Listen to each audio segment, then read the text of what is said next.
Last मैंने किया था उसमें हेलमिंथेस वाला नहीं कराया ना मैंने, ओ सॉरी वो करा दिया था। प्रोटो जो चल रहा था, मलेरिया हो गया था, एंट अमीबा रह गया था शायद, मुझे लग रहा है ना। हाँ,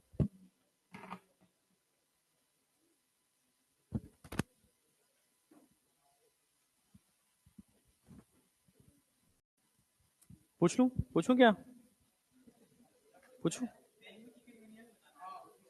अरे टोगा और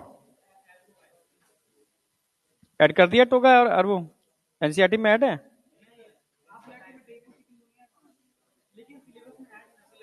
चिकनगुनिया ऐड है, करा दूंगा अगले राउंड में। अभी चैप्टर बचा है ना। अभी तो मैं एक काम करूंगा, जगह छोड़ देना, आधा पेज बस, आधा पॉन पेज छोड़ देना, मैं करा दूंगा। स्लाइड आज ऐड करना भूल गया मैं वो। अब आ जाओ। आज तो ऐसा लग रहा है क्लास, तुम नीचे वाली क्लास में बैठ जाते तो काम हो जाता, वो भी खाली थी तो बहुत ज्यादा हो जाता। आज दोनों को मिला देते ना आज। ऐसे करेंगे, जब भी कोई सैटरडे ऐसा होगा जिस दिन ऐसी स्थिति होगी, टेस्ट से एक दिन पहले वाला जो, उसमें मिला के हम डबल करा देंगे। ठीक है ना? आज तो हम आगे पहुंच जाते हैं बहुत। ड्रग भी खत्म कर देते हैं हम, 2 क्लास में ड्रग खत्म हो जाता। ड्रग की पीपीटी भी पड़ी थी आज मेरे पास। चलो कोई नहीं, अगला मेरा ही है ना टेस्ट। हाँ, क्यों? हाँ अभी मुझे, हाँ बताया उन्होंने, जस्ट अभी नीचे बताया था मुझे कि शायद संडे को पड़ रही है वो, 26 जनवरी। तो गवर्नमेंट के हिसाब से बंद रहेगा, तो टेस्ट एक दिन पहले कराएंगे, 25 को। शाम को करा रहे हैं टेस्ट? क्यों? नहीं, दिन में सैटरडे को क्लास रहेगी, कितने बजे तक? 3 बजे तक।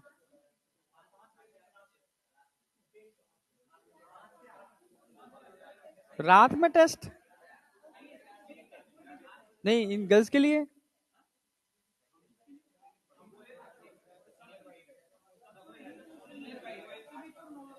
तुम में से हॉस्टल में कितने लोग रहते हैं? अच्छा, नहीं अनाउंस कर दिया रात में टेस्ट का?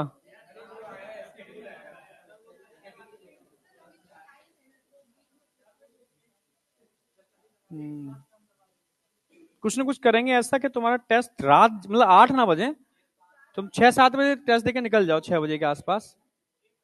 3 से 6 करा दें, या कौन सा फिजिकल की एक? ठीक है, देखते हैं, बात करते हैं।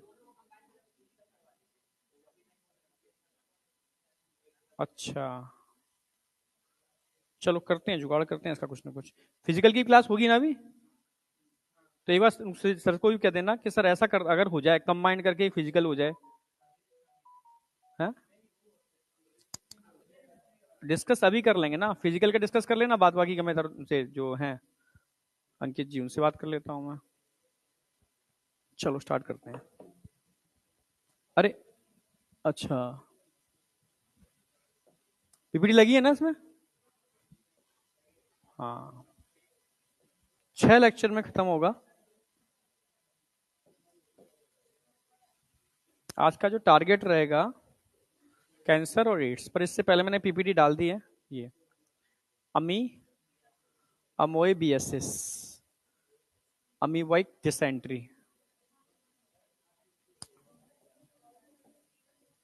पैथोजन का नाम ध्यान रखना है आपको। कहां पर पैरासाइट होता है? 4 पॉइंट ऐड कर लेना, इस पे क्वेश्चन आ जाता है, एनसीईआरटी के पॉइंट है। मैकेनिकल कैरियर कौन है? मैकेनिकल कैरियर कौन है बताओ? यस।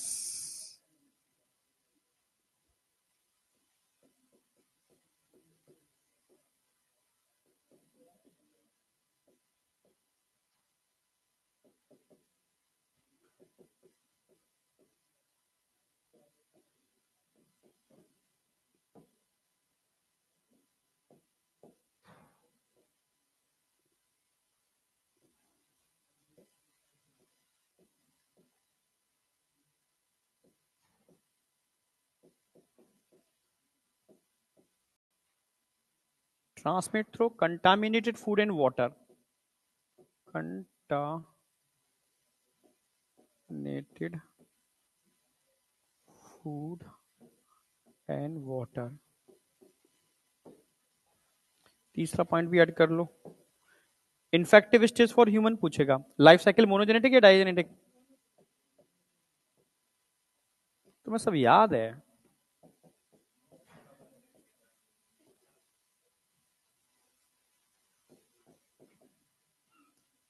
होस्ट कौन होगा? बहुत बढ़िया। Infective stage for human,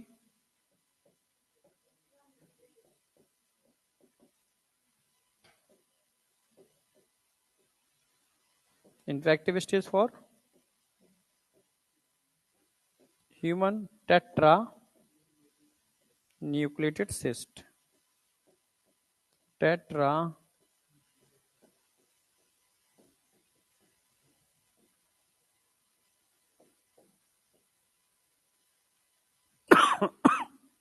start करते हैं। सॉरी, लाइफ साइकिल लिख रहे हो क्या? लिखो मत तो मैं तेजी से करा दूं, फिर दोनों खत्म हो जाएंगे आप, कैंसर और एड्स। आजा आजा आजा। लीड कैसे हो गए भाई? तुम तो नीचे वाली क्लास में आते थे, ऊपर वाली में आते थे? हैं? हाँ तभी। आज बच्चे नीचे भी बहुत कम थे। हाँ, तो mechanical carrier, house fly. Mechanical carrier समझते हो? स्वच्छ भारत अभियान, समझ गए ना मेरी बात? हाँ, बाहर जाओगे तो बीमारियां घर में लेकर के आएंगी मक्खियां, समझ में आ गया? जितने भी गट पैरासाइट होते हैं तो वो फीकल मैटर के थ्रू बाहर जाते हैं, ठीक है? और इन्फेक्शन को फैलाने वाले मैकेनिकल कैरियर होते हैं, फूड को कंटामिनेट करते हैं। तो तुम देखा होगा कि ठेलों पर खुला हुआ जो तुम बेचते हैं ना सामान, ठीक है, वो नहीं खाना चाहिए, क्योंकि जैसे कोई ये खुला हुआ फ्रूट है, ठीक है, नहीं खाओ। खजूर लोग बेचते हैं खुले हुए, वो नहीं खाने चाहिए। हाँ, वो मतलब पैकिंग वाले यूज करो, ठीक है, क्योंकि उस पर ये मक्खियां वहां पे कर देती हैं ट्रांसफर। जलेबी, खुली हुई जलेबी जो होती है वो खतरनाक है, ठीक है? हाँ, समझ गए ना? हाँ, मतलब हाल की हाल गरम गरम निकाल करके दे रहा है तो इट्स ओके, वो रख रहा है ठेल पर नहीं, ठीक है? समझ गए ना मेरी बात? मोनोजेनेटिक इन्फेक्टिव स्टेज फॉर, हाँ, पर इन्फेक्शन फैलेगा कैसे? कंटामिनेटेड फूड और वाटर से।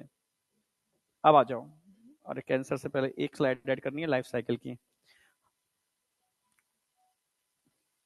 ह्यूमन के लिए इन्फेक्टिव स्टेज अभी बताया, कंटामिनेटेड फूड एंड वाटर। तो ये मान लो गट है, गट में क्या होगा? यहाँ पर स्टमक, स्टमक से कहानी स्मॉल इंटेस्टाइन पे चलेगी, यार डाइजेशन हटा दिया उन्होंने, ठीक है? स्मॉल इंटेस्टाइन से लार्ज इंटेस्टाइन, और लार्ज इंटेस्टाइन से ये बाहर, ठीक है? क्वेश्चन आएगा इन ह्यूमन के लिए इन्फेक्टिव स्टेज कौन सी होगी? 4 न्यूक्लियस वाला सिस्ट, मतलब tetra nucleated cyst, infective stage for human. जो लोग ठेलों पर सब्जियां रखी हुई हैं, गए नहीं उठाया, कचर कचर तौल, जब तक मटर तब तक तो 4-5 गाजर खा गए वो, समझ में आ गया? तो बस यही इन्फेक्शन हो गया। तो सारी सब्जियां बता चुका हूं मैं, सीवेज वाटर, तो आपको क्लीन करनी है प्रॉपर। तो वही टेट्रा न्यूक्लिएटेड से चिपका हुआ होता है उसकी आउटर लेयर पर, ठीक है? तो ये क्या है? Tetra,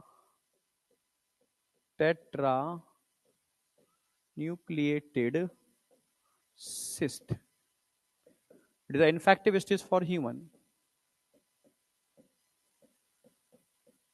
Infective stage for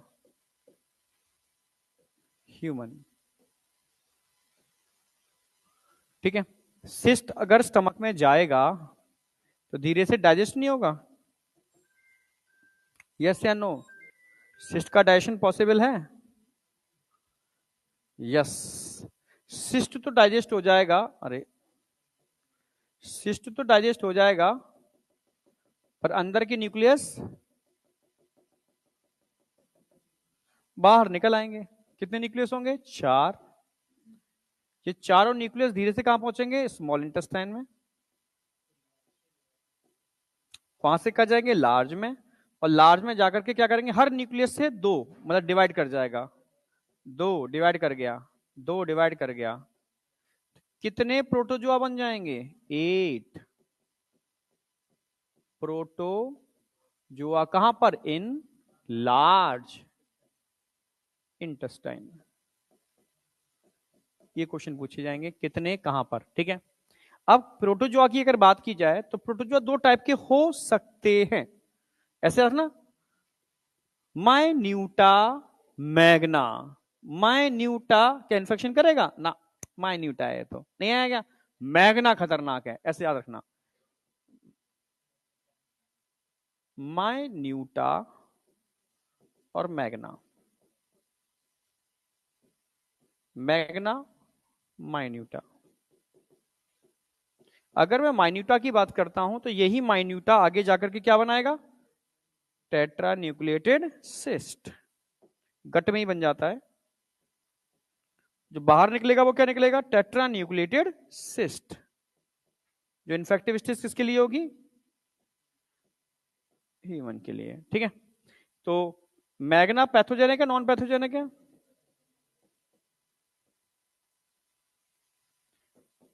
माइन्यूटा non pathogenic.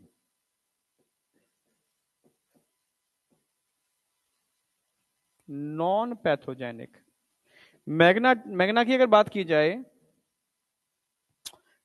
Structure देखोगे सिंगल सूडोपोडिया होता है। मोनोपोडिया। ये होस्ट का क्या क्या खाएगा? आया हुआ क्वेश्चन है। होस्ट की आरबीसी खा जाएगा, डब्ल्यूबीसी भी खाएगा, और इसके टिश्यू भी खाएगा। टिश्यू कौन से? म्यूकोसा और सब म्यूकोसा।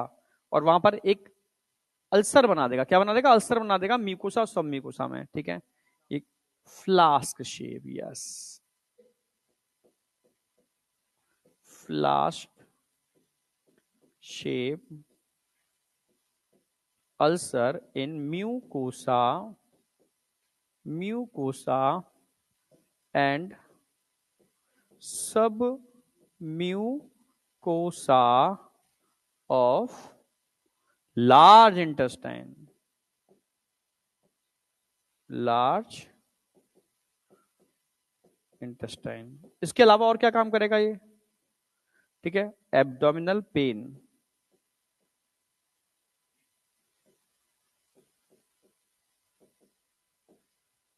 ध्यान रखना है,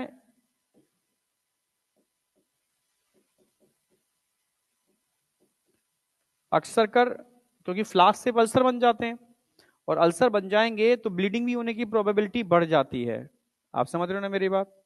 हाँ, तो ये घातक भी हो सकता है। ठीक है, पर अक्सर कर ऐसा होता नहीं है, बट हो सकता है। ठीक है। ये सब एक कॉमन फीचर्स हैं जो कहां दे रखे हैं इन्होंने? अमीबाइसिस में।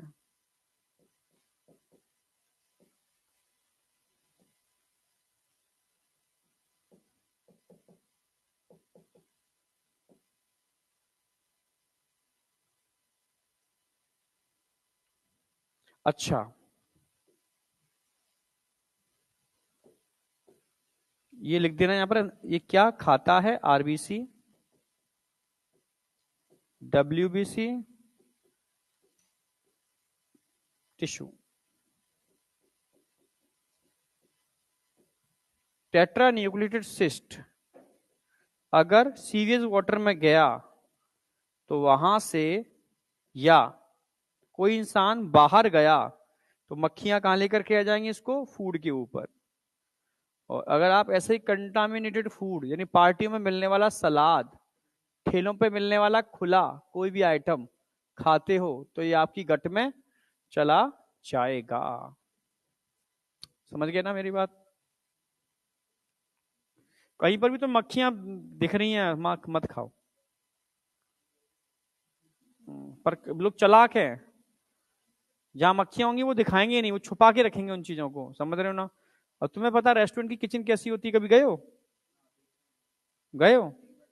फिर खाने का मन कर रहा है, किया उसके बाद कुछ? हाँ गलती से, अच्छे से अच्छे, हाँ गलती से चले गए, जाने नहीं देते ये लोग, दरवाजा बंद करके रखते हैं, तुम्हें एंट्री नहीं करने देंगे उसके अंदर, क्योंकि उनको पता है अंदर बहुत गंदगी चल रही होगी, और इंसान देख लेगा तो खाना ही बंद कर देगा वो।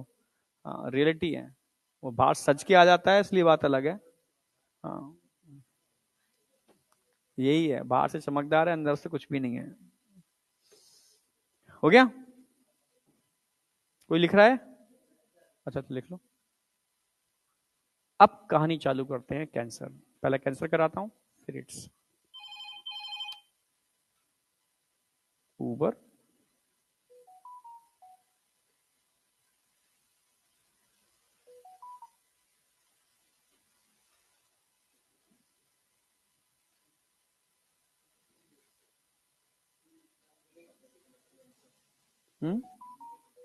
आज नहीं मिल पा रहा है।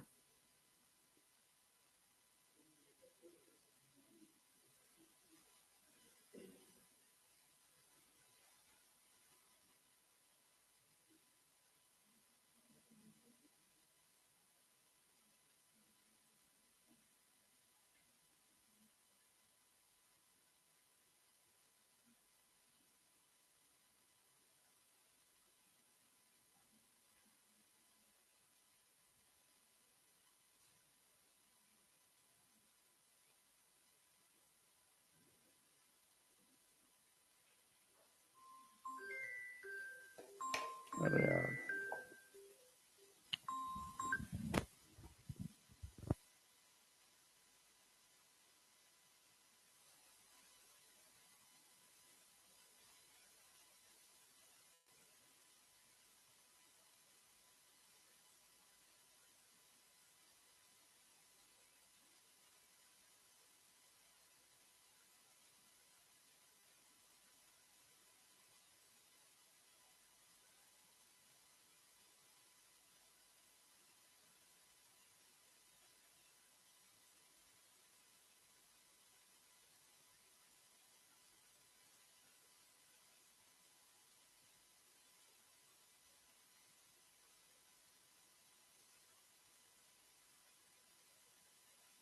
तो ओला इन सबने हड़ताल रख रखी है क्या अभी अपने पटना में? बिहार बंद है आज? कुछ है, कुछ खास बात है क्या? काहे का आंदोलन भाई? अच्छा, ये तो उबर ओला क्यों बंद करेंगे भाई? दुकानें खुली हैं, सब कुछ ठीक है तो।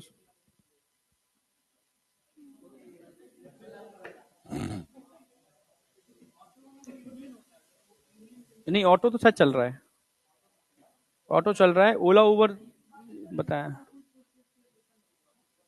कुछ और होगा, इससे मतलब नहीं है, क्यों उनका अब यूनियन से बंद हुआ है ना। चलो अभी मालूम पड़ जाएगा इसके बाद। यहां तक हो गया ना? अब बात करते हैं हम कैंसर। कैंसर, तो कैंसर आप जानते हो, लोगों के मस्से हो जाते हैं, मस्से। मस्से नहीं जानते हो? हाँ हाँ हाँ, ये भी कैंसर ही है, पर मैलिग्नेंट नहीं है, बिनाइन है, एक्सटर्नल है, क्योंकि कोई सेल अनकंट्रोल ग्रोथ कर रही है, कैंसर है। ठीक है, वो भी अनकंट्रोल है, अगर तुमने उसको हटाने की कोशिश की, कैप्सुलेटेड है वो, अटक गया उतना का उतना, अगर तुमने छिड़ा ना उसको और बड़ा हो जाएगा, काट दिया 50 और बना देगा वो।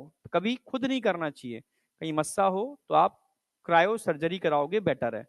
क्रायो सर्जरी समझते हो ना? हाँ, नाइट्रोजन से उसको फ्रीज करके फिर बिल्कुल डॉक्टर उसको वहां से एकदम हटा देता है, जिससे एक सेल भी ना रह जाए, बची हुई सेल को इनएक्टिव कर देता है वहां पर जाकर के, ठीक है, जिससे कि सेल मल्टीपल ग्रो ना करे। तो वो एक तरीका है, एक सही सलामत अपनी तरफ से कहीं या किसी सैलून पर जाकर के मस्से को हटवाते हैं, तो समझ लो वो एक मस्से को हटवा रहे हैं, 50 मस्से गिफ्ट में लेकर के आ रहे हैं। डेंजरस कंडीशन है, ठीक है, ऐसा मत करना कभी। ठीक है, तो कैंसर क्या है? Uncontrol growth of any cell is known as cancer. ठीक है, एक बात ध्यान रखना। अब सबसे पहले आपको समझना है कैंसर की प्रॉपर्टी क्या है, और कैंसर में बता चुका हूं आज की डेट में बहुत सारे कारण हैं। ठीक है, एक कारण मैंने बताया था डीएनए का अनकॉइल होना, थोड़ा लूज होना, वीक होना, ये भी एक कारण है, कहीं लिखा हुआ था इसलिए। इसके अलावा बहुत सारे कार्सिनोजन आपकी डाइट में ऐड हो चुके हैं, तुम डिब्बे बंद चीजों पर डिपेंड हो चुके हो, ये भी एक कारण है। ठीक है, क्योंकि सब में पेस्टिसाइड पड़ रहे हैं भर भर के। ढेर सारी रेडिएशन, ये भी एक कारण है, ठीक है।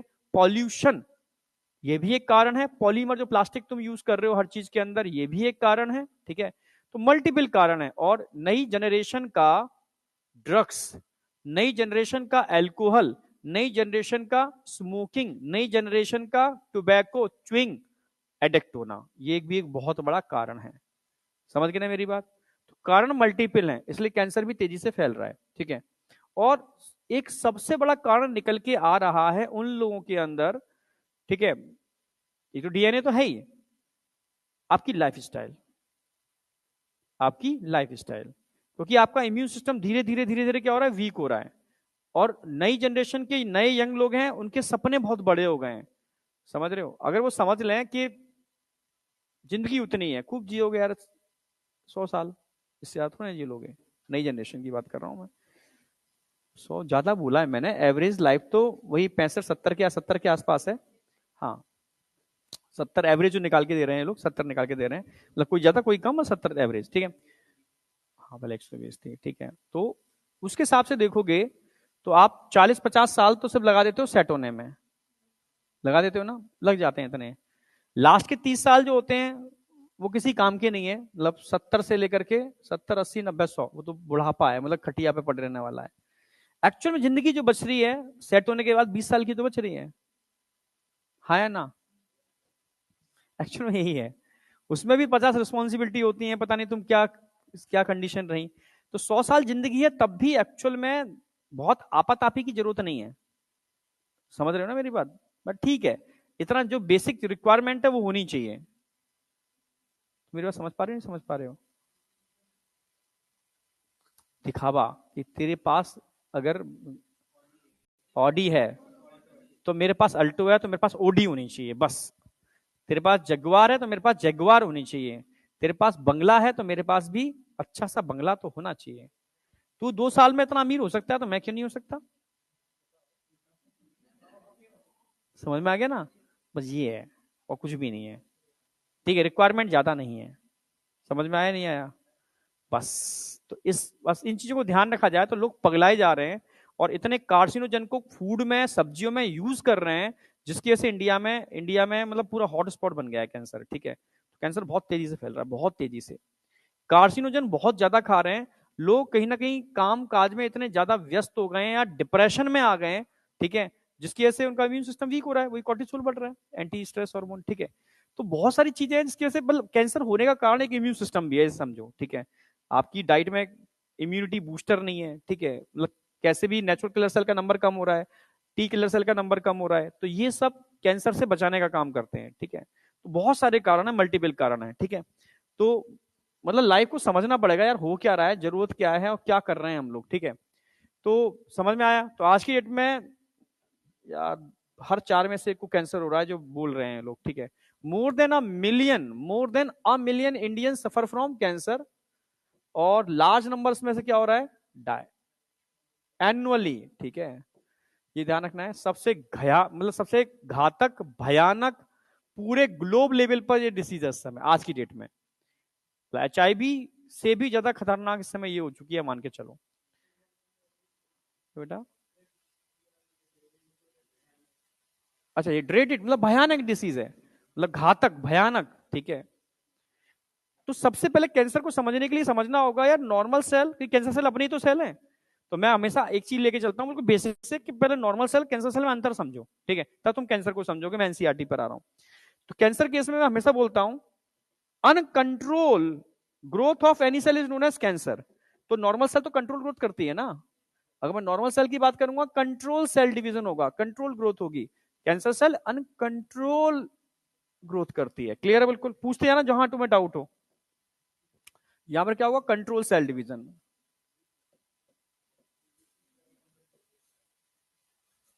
कंट्रोल सेल, वहां पर क्या होगा, अनकंट्रोल सेल डिवीजन होगी। यहां पर कॉन्टेक्ट इनिबिशन होगा, कॉन्टेक्ट इनिबिशन मिलेगा देखने को, वहां पर कॉन्टेक्ट इनिबिशन नहीं होगा। यहां इन्वेजिवनेस देखने को नहीं मिलेगी। हाँ,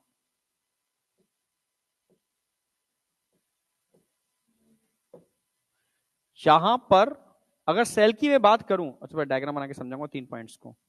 यहां उल्टा कर दो, वही कॉन्टैक्ट इनहिबिशन, वहां पर control cell, uncontrol cell division है, अनकंट्रोल सेल डिवीजन। आखिर अनकंट्रोल क्यों होती है बताता हूं मैं। कॉन्टैक्ट इनहिबिशन बहुत इंपॉर्टेंट रोल प्ले करता है। यहां पर कॉन्टैक्ट इनहिबिशन होगा पर यहां पर नहीं होगा, इन्वेजिवनेस यहां पर नहीं होगी पर यहां पर होगी, कॉन्टैक्ट इनहिबिशन यहां पर नहीं होगा, इन्वेजिवनेस यहां पर होगी, प्रेजेंट होगी। ठीक है, अब जैसे अगर आपको पता करना है इन सब चीजों के बारे में तो आपको एक ह्यूमन सेल पर एक्सपेरिमेंट करना होगा। एक पैट्री डिस्क लोगे, एक पैट्री डिस्क लोगे, उसमें ह्यूमन सेल कल्चर डालोगे जिसमें सेल ग्रोथ कर सकते हैं।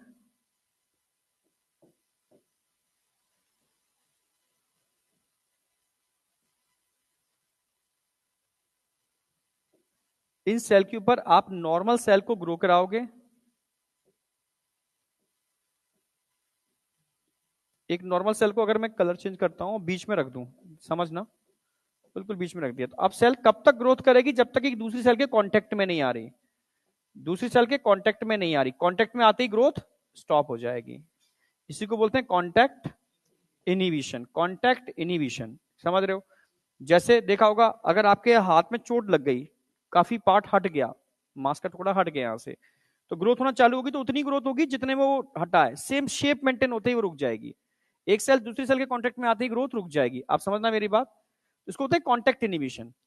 ठीक है, जबकि अगर मैं कैंसर सेल की बात करूं तो कैंसर सेल ऐसा नहीं करते हैं, यस पेनिट्रेट कर जाते हैं एक दूसरे के अंदर, इसको इन्वेजिवनेस बोलते हैं। यस, यहां पर जैसे मानो नॉर्मल सेल पड़े हुए हैं, नॉर्मल सेल है, अच्छा मीडिया तो बनाया नहीं,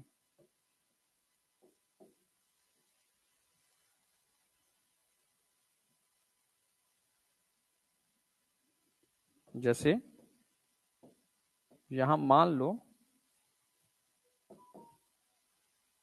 नॉर्मल सेल पड़े हुए हैं, आपने घातक कैंसर सेल को यहां पर ग्रो कराया इनके बीच में, तो अब ग्रो करेगी 1 से 2, 2 से 3, 2 से 4, ठीक है, पर ग्रोथ रुकेगी नहीं इसकी, भाई कॉन्टेक्ट इनहिबिशन रुक जानी चाहिए थी ना, पर रुकेगी नहीं, ये अनकंट्रोल ग्रोथ करेगी, अनकंट्रोल, और मौका पड़ने पर इनवेजिवनेस पेनिट्रेट कर जाएगी इन सेल्स के अंदर भी। ठीक है, बिल्कुल से इन सेल के अंदर भी पेनिट्रेट कर जाएगी, इसको इनवेजिवनेस बोलते हैं।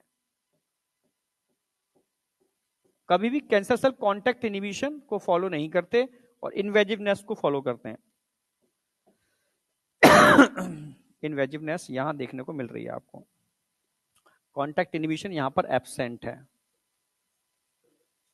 समझ गए होगे। अब बात करते हैं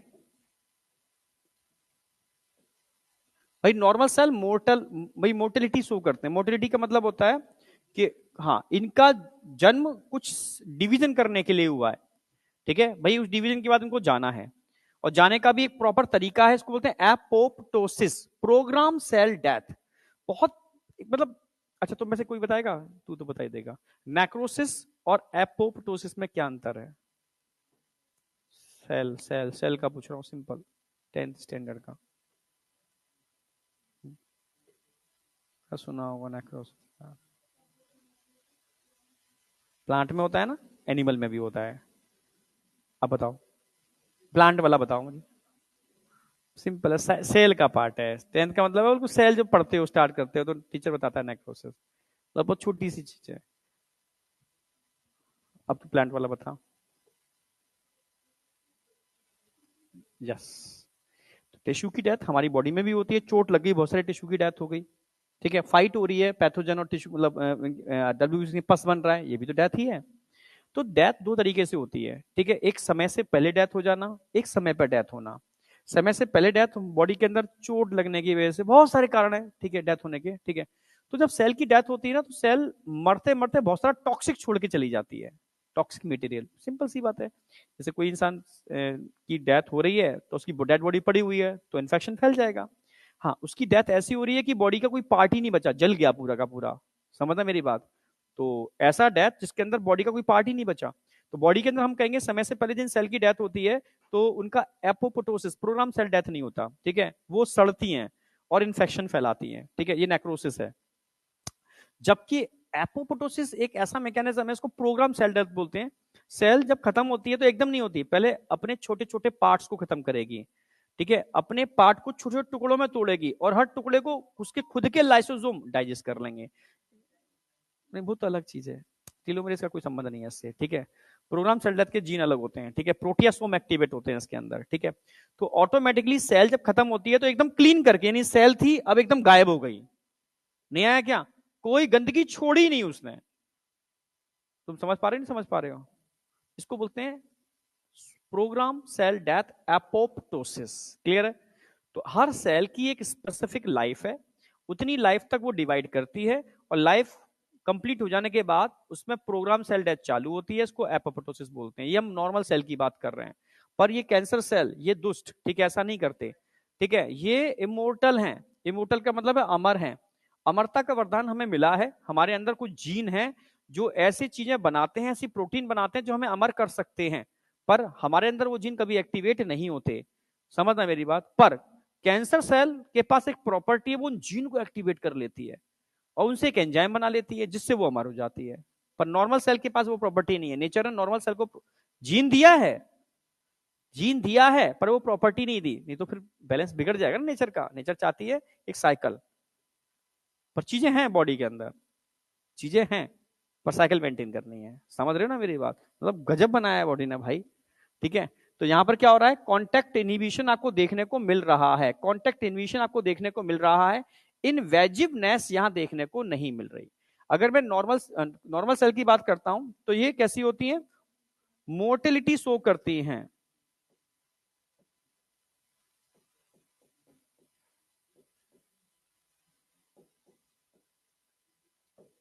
ठीक है। मोर्टिलिटी शो क्यों करती हैं? क्योंकि टीलोमरेज एंजाइम यहां पर एब्सेंट होता है, टीलोमरेज एक्टिविटी यहां पर एब्सेंट होती है।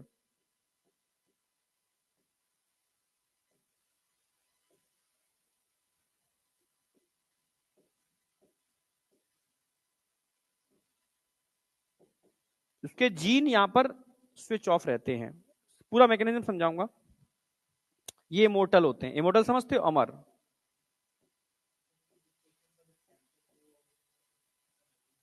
क्या चीज?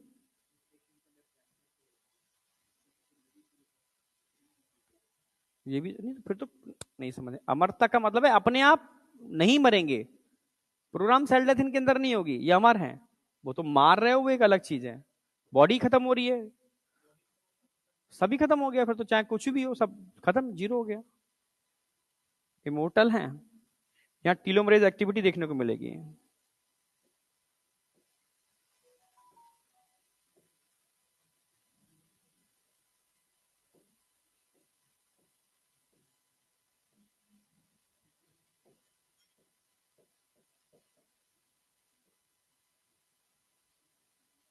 काम करो ना इसके ऊपर, एजिंग के ऊपर,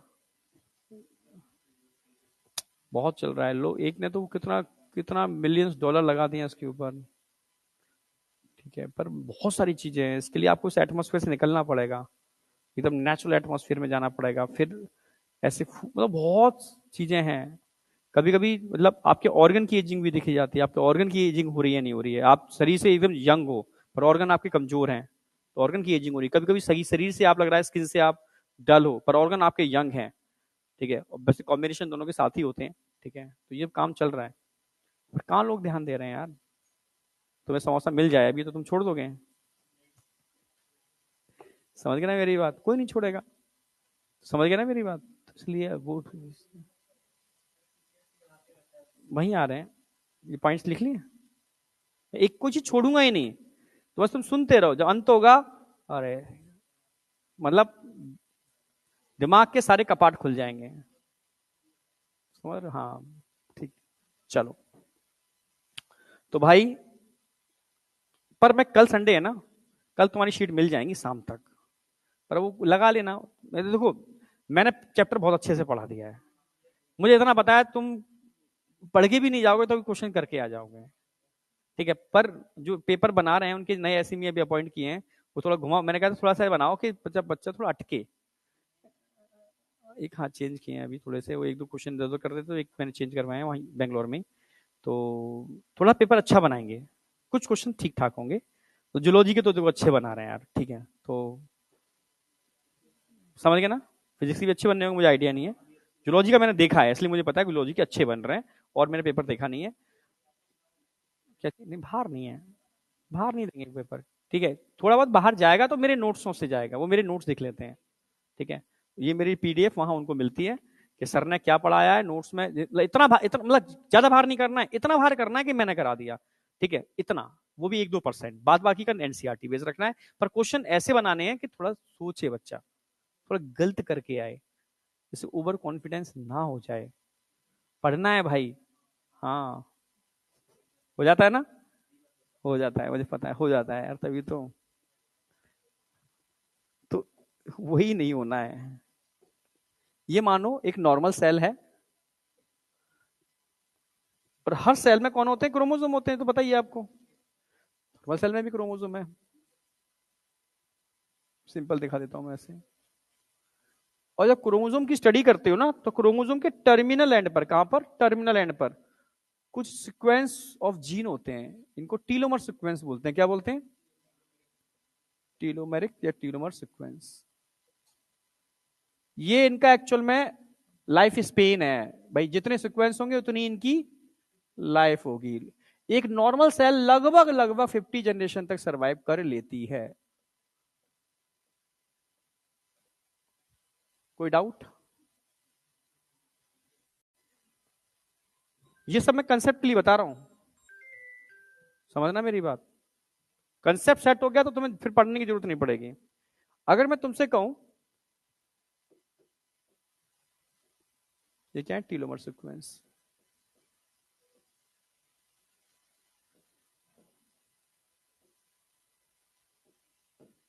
ठीक है।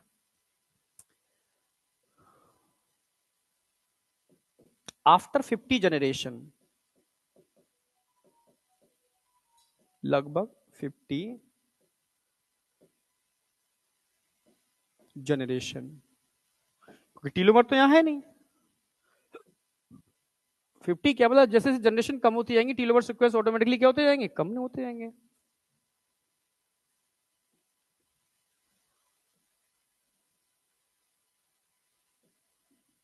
लगभग 50 जनरेशन का टीलोमर सीक्वेंस गायब हो जाएंगे।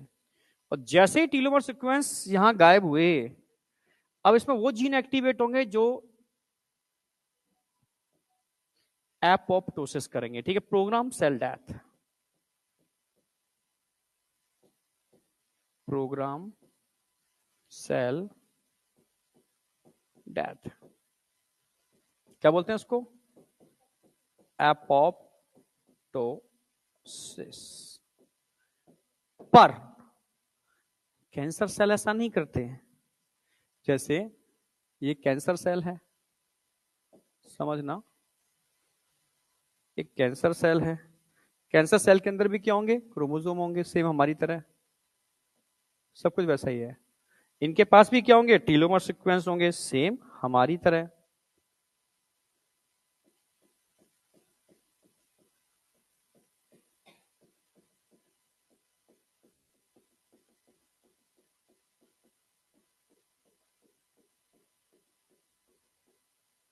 ठीक है। अब होगा क्या, कोशिश करना समझने की।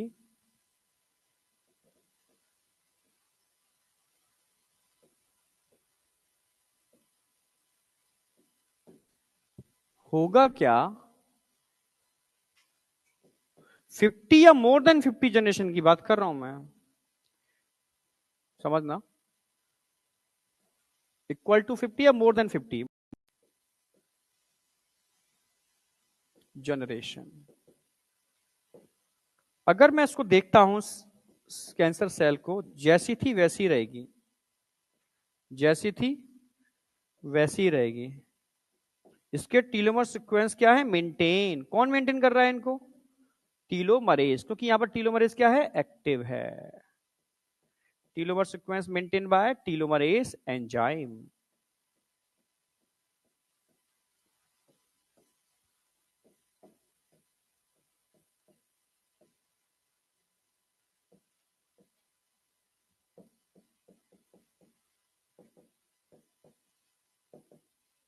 Maintain by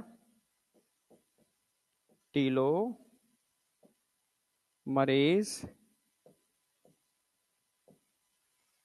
enzymes. Telomerase enzymes की हेल्प से ये टीलोमर सीक्वेंस मेंटेन रहेंगे। आप समझ रहे हो ना मेरी बात? यानी ये क्या हो गए? इमोर्टल। क्या होगा ये?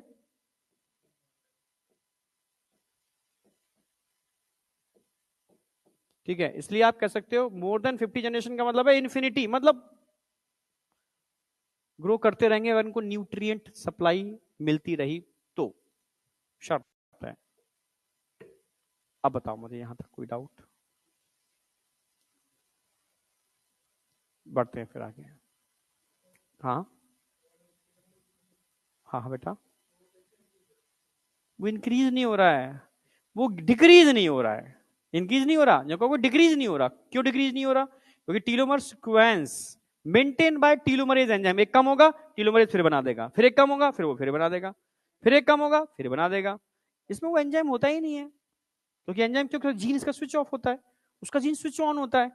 और उनको होता है कि कैंसर सेल कर लेते हैं।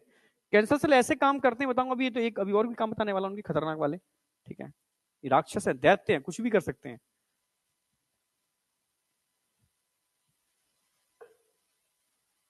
कुछ है तो पूछो।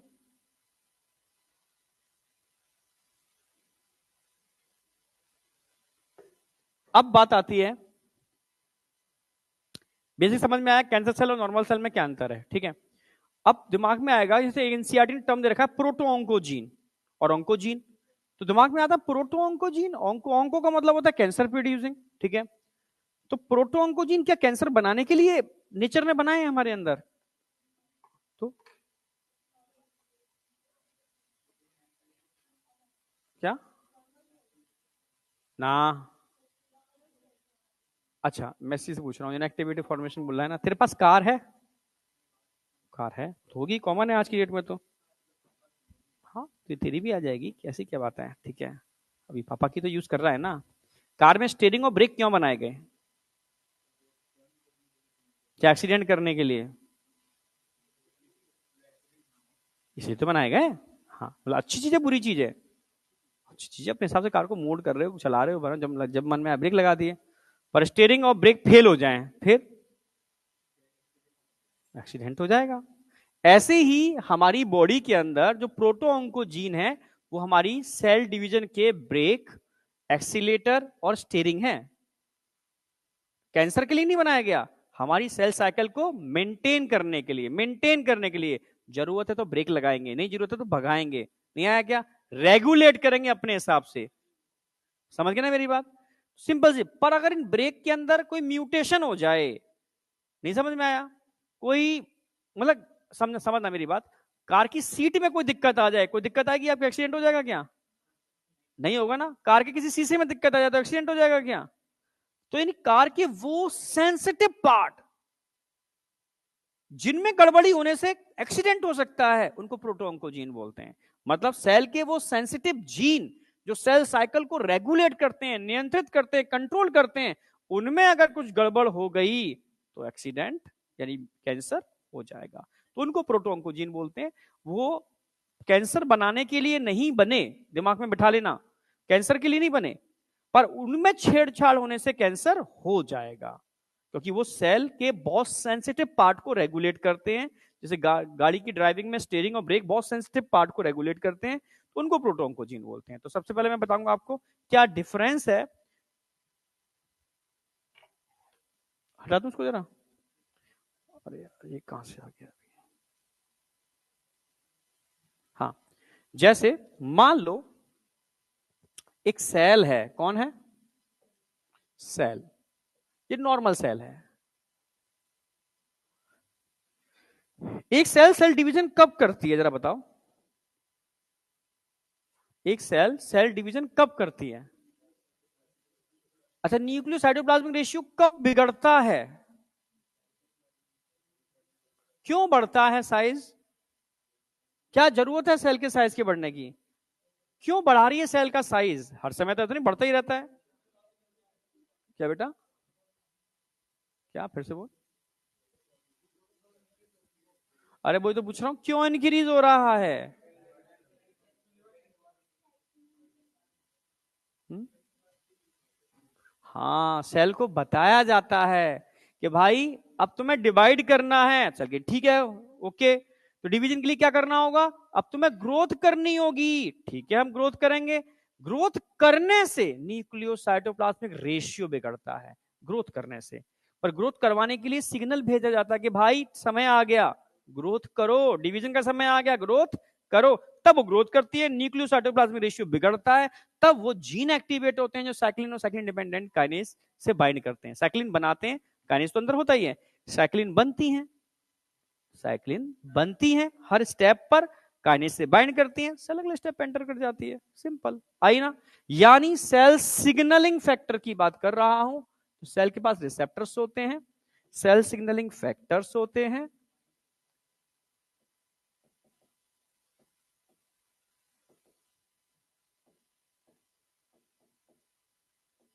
ये फैक्टर सीधे जाकर के सेल से बाइंड करते हैं।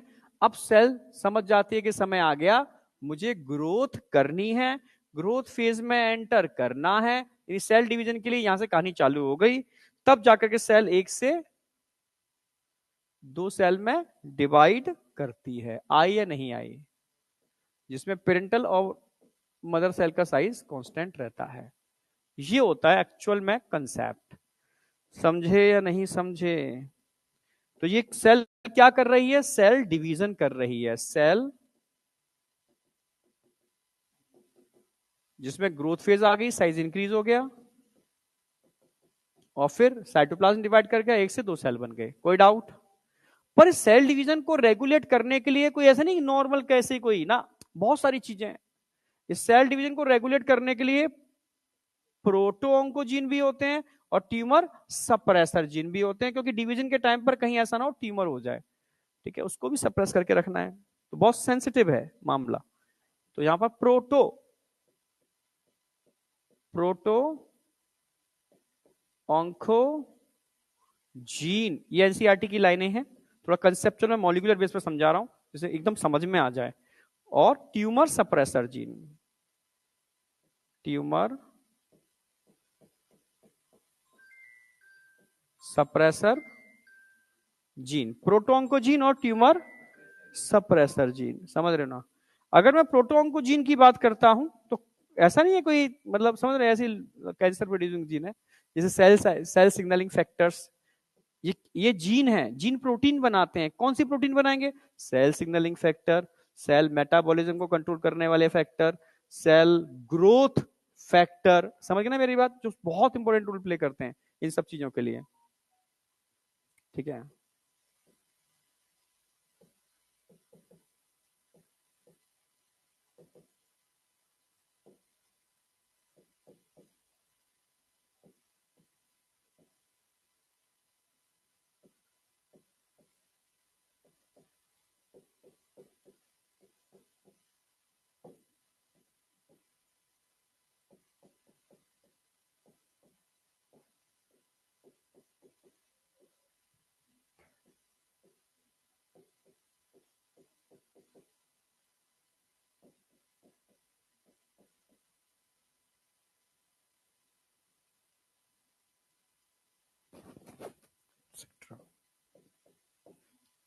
ये ट्यूमर सप्रेसर आप जानते ही हो, मतलब cell cycle check point.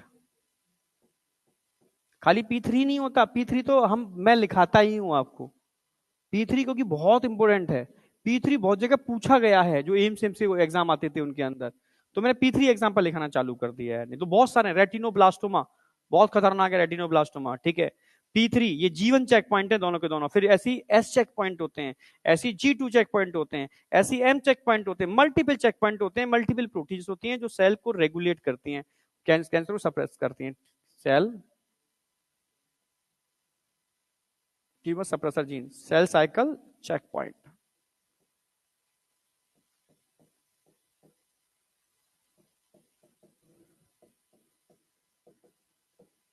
Example में तुम एक याद रख लो, P53 के, ये बहुत इंपॉर्टेंट है। P53 जीन होता है जो P53 प्रोटीन बनाता है, जो देखता है कुछ गड़बड़ी तो नहीं की, ठीक है। ये G1 चेक पॉइंट है। जैसे G1 फेज में सेल तैयारी करती है अपने डीएनए को रेप्लिकेट करने का, डीएनए को डिवाइड करने का, डीएनए को डबल करने का, जो बहुत एसेंशियल फेज है। वहां म्यूटेशन हो जाएगी, जरा भी गड़बड़ी होगी, पॉइंट म्यूटेशन हो गई, इस समय कुछ भी होगी तो कैंसर हो जाएगा। तो सेल चेक करती है भाई सब तैयारी पूरी है। जैसे आपको मैंने इस बार पढ़ाया, पूरे हफ्ते पढ़ाया है ना, तो अब मैं चेक तो करूंगा मैंने सही पढ़ाया है, आपने सही पढ़ा है नहीं पढ़ा। संडे को हम क्या लेंगे, टेस्ट। टेस्ट क्या है आपका, चेक पॉइंट, ठीक है। तो वो डिसीजन लूंगा कि मुझे आगे अगला टॉपिक कराना है, वापस इसी को रिपीट करना है। समझ में आया? तो अगर मुझे लगेगा कि आपने चेक पॉइंट क्लियर कर लिया, ठीक है, 70% मार्क्स लेके आए, तो हरी झंडी मिल जाएगी। नेक्स्ट डे से आपको नया चैप्टर, नई फेज, आगे बढ़ेंगे। नहीं आते हैं तो भाई फिर रिवर्ट करेंगे, वापस रिटर्न हो एकदम। फिर मंडे से हम वापस वही सब पढ़ेंगे जो हमने पहले हफ्ते पढ़ा था, ठीक है। हर स्टेप पर हम चेक पॉइंट लेंगे। चेक पॉइंट आपको मतलब इंप्रूव करते हैं और गलतियां होने से रोकते हैं। सोचो अगर आपने तैयारी की नहीं, मक्कारी की है, टेस्ट में दिया नहीं, अगला चैप्टर पढ़ाना चालू कर दिया, तो क्या करोगे एग्जाम वाले दिन, एक्सीडेंट, खतरनाक वाला एक्सीडेंट। समझ में आया? हाँ, 1 साल बर्बाद चली जाएगी। तो हमें एक्सीडेंट से बचाना है, तो चेक पॉइंट जरूरी है। तो अगर चेक पॉइंट में म्यूटेशन हो गया, धांधली हो गई, समझ में आया? तो चेक पॉइंट यहाँ टेस्ट चेक पॉइंट है, वहां पर नीट का एग्जाम चेक पॉइंट है आगे के लिए। उसमें धांधली होगी तो क्या हो जाएगा, ऐसा इंसान डॉक्टर बन जाएगा न जाने क्या करेगा, तबाही मचा देगा। समझ में आ गया? कुछ भी कर देगा, पता नहीं, पेशेंट को चीर फाड़ करके उनके ऑर्गन बेचेगा, यार क्या करेगा पता ही नहीं। नॉर्मल से इंसान को पता नहीं बीमार कर देगा, मार देगा कितनों को। भाई कुछ भी हो सकता है। अभी नहीं देखा राजस्थान के अंदर पकड़ी गई है फ्रॉड डॉक्टर, फ्रॉड डिग्री वाले, उसमें अंदर का इन्वॉल्वमेंट था। मतलब वही लोग इन्वॉल्व थे जो डिग्री देते थे। हम कोई बाहर का आदमी गड़बड़ नहीं करता, हमेशा अंदर का ही मामला गड़बड़ होता है, ठीक है। सब कुछ गड़बड़ अंदर ही होता है। क्या क्या होता है, चलो खैर समझ में आ गया। तो ये सब बहुत एसेंशियल जीन है। इनके अंदर अगर म्यूटेशन हो गई तो क्या होगा, इन सब में अगर म्यूटेशन हो गई तो क्या होगा भाई, ये जीन कैंसर के लिए बने हैं क्या, नो, पर एसेंशियल है। ये स्टीयरिंग है, एक ब्रेक है, स्टीयरिंग है, एक ब्रेक है, पर अगर ये फेल हो जाए तो क्या हो जाएगा, कैंसर या ट्यूमर। मेरी बात समझे नहीं समझे? इनको प्रोटो ऑन्कोजीन बोल सकते हो आप। कोई डाउट? अब एक नॉर्मल सेल का ऑन्कोजेनिक ट्रांसफॉर्मेशन करते हैं, ठीक है। एक ही चीज समझना अच्छे से, मैं बढ़ जाऊं आगे क्या, बढ़ जाए, ठीक है। एक नॉर्मल सेल उठाते हैं, बिल्कुल नॉर्मल सेल है भाई, इसको पता ही नहीं क्या होने वाला है, ठीक है। नॉर्मल सेल, आप जानते हो जो भी कैंसर प्रोड्यूसिंग सब्सटेंस होते हैं उनके लिए टर्म यूज करते हैं कार्सिनोजन, कहते हैं ना कार्सिनोजेनिक है, आलू कार्सिनोजेनिक है, क्योंकि आलू के अंदर यूरिया डलता है, बोरी की बोरी, और यूरिया आप जानते हो पढ़ते हो कार्सिनोजेनिक है। परफ्यूम में डलता है, तुम काजू खाते हो, काजू में बेंजीन डलती है बड़े बड़े कीड़ों को रोकने के लिए, हाईली कार्सिनोजेनिक है, हाईली कार्सिनोजेनिक। समझ में? गोभी खाते हो, गोभी आजकल मिल रही है, अगर कोई तुम्हारे आसपास कोई गोभी की खेती हो जरा पूछ लेना कि कोई होती है किसी की गोभी की खेती, कौन होती है? गोभी में आजकल एक केमिकल ड्रॉप डाली जाती है, ड्रॉप गोभी में नहीं डाली जाती, गोभी में जो पानी लगता है ना, नहर, उस पानी में एक ड्रॉप, बस एक कंटिन्यू ड्रॉप ड्रॉप गिर रहा है, एक ड्रॉप, वो पानी सप्लाई हो रहा है। सोचो, एक ड्रॉप, एक नहर बह रही है उसमें गिर रही है, वो पानी पूरे खेतों में लग रहा है, एक ड्रॉप इतनी टॉक्सिक और पॉइजन है कि कीड़ा नहीं होने दे रही गोभी गोभी के अंदर। सोचो इंसान खाएगा उसको तो क्या होगा। समझ में आया? आपका वो सर खाएं क्या? आम आदमी क्या करे यार, क्या ना खाए? तो या तुम्हारे पास जमीनें हो बहुत सारी, तुम ऑर्गेनिक फार्मिंग करो, अपनी गाय भैंस खुद रखो। समझ में आया? वो पॉसिबल नहीं है, पैसा चाहिए इसके लिए, या वापस गांव में लौट जाओ। नहीं समझ में आया? कीड़ा के चक्कर में तुम हजारों को मार दोगे। पहले भी तो गोभी होती थी, पहले उपज आ रही थी, अब उपज क्यों आ गई? उपज नहीं हो रही है, उपज तब भी थी, उपज आज भी है। अब क्या हो गया ना? अब लालच बढ़ गया। मैंने कहा था ना, अब मुझे भी कार चाहिए, मुझे अपने लड़के की शादी करनी है, 50 लाख की शादी करूंगा मैं। नहीं समझ में? पड़ोसी ने की है ना, मैं कैसे पीछे हट जाऊंगा? इंसान वही था, गोभी तब भी उगती थी, कीड़ा तब भी होता था, कोई दिक्कत नहीं थी। ऑर्गेनिक फार्मिंग तब भी होती थी, खूब गोबर, मुझे खूब याद है, हम गोबर इकट्ठा करते थे खेत पे, बहुत खेत पे। फिर जब फसल होती थी, सारा ट्रॉली में भर भर के खेतों में डाले जाते थे जाकर के। हाँ करते थे ना। अभी होता है, बहुत रेयर जगह होता है, सब जगह फर्टिलाइजर, केमिकल फर्टिलाइजर डल रहे हैं। अब तुम जहां, जैसे हमारे आलू की खेती होती है, वहां गोबर कौन डालेगा? भर भर के यूरिया, समझ, बोरे के वो डाल दिए जाते हैं। यूरिया डल के तो 3 बार तुम कर लो, आपकी सॉइल खराब हो जाएगी सारी की सारी। समझ रहे हो ना? तो चीजें वो नहीं है भाई, बात कीड़ा की नहीं है, बात लालच की है। आई है नहीं आई? क्या आई? बुरी बला नहीं है, इंसान लालची होता जा रहा है। भाई खाना तो पड़ेगा, क्या खाओगे तुम? क्या खाओगे बताओ? सब जगह चीजें यूज हो रही हैं, गोभी तो एग्जाम्पल ले रहे हैं, वो उसने होती है इसके यहाँ, तो जानता होगा ये वाली बात। हाँ देख लो, क्या क्या स्कैम, सब स्कैम ही स्कैम है। सच्चाई तुम अगर जान जाओ ना, तो तुम कहोगे सब कचरा ही हो रहा है चारों तरफ। कीचड़, बिल्कुल सही। भाई एक नॉर्मल सेल है, हो सकता है कोई बायोलॉजिकल कार्सिनोजन, हो सकता है कोई केमिकल कार्सिनोजन, हो सकता है कोई फिजिकल कार्सिनोजन। 3 कार्सिनोजन पढ़ाऊंगा मैं आपको, जो एनसीईआरटी में दे रखे हैं, ठीक है? बायोलॉजिकल समझते हो? Like virus.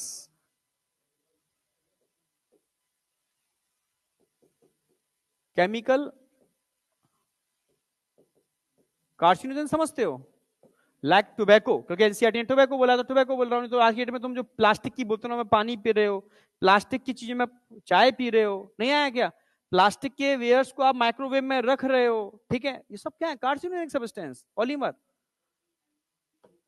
क्या चीज कर जाता है, पर मार्केट में ऐड करते हैं ना कि यूज करते हैं। स्टील माइक्रोवेव में ओनली और ओनली ग्लास की चीजें यूज करनी चाहिए। ग्लास सेफ है हेल्थ के लिए, वैसे टूट जाएगा, पर लोग क्या चाहते हैं? नुकसान ना हो, टूटे ना, हम कुछ भी कर लेंगे, तो फिर वैसी चीजें बन रही हैं। Yes, only glass, glass use करो। ज्यादातर 2-3 चीजें बना लो माइक्रोवेव के लिए अलग अलग। भाई कोई चीज गर्म करनी है तो इसी में करेंगे, पानी गर्म करना है तो उसमें करेंगे, कांच की 2-3 चीजें बना लो आप, बेस्ट तरीका है। कभी बाहर चाय वाले की दुकान पर चाय पियो तो उसके कांच के उसमें पियो, समझ रहे हो? उसको प्लास्टिक का जो कप देता है ना उसमें मत पियो, प्लास्टिक का कप नहीं होता है, हाँ उसमें, हाँ डिस्पोजेबल, उसमें डाल करके कुल्हड़ में पियो। वो गली में नहीं है, कोने में गली में कुल्हड़ में देता है। हाँ तो अरे मैं तो उसी में पीता हूँ। हाँ अच्छा पिलाता है, खूब खुला खुला करके। पर मैं तो नहीं पीता हूँ, कोई ना कोई ले जाता है खींच के मुझे, चलो चाय पी के आते हैं उस नुक्कड़ पे, क्योंकि उसके सामने ही फिजियोथेरेपी वाला है मेरा, तो मैं तो जाता ही हूँ वहां पर। क्या चाय के लिए है? तो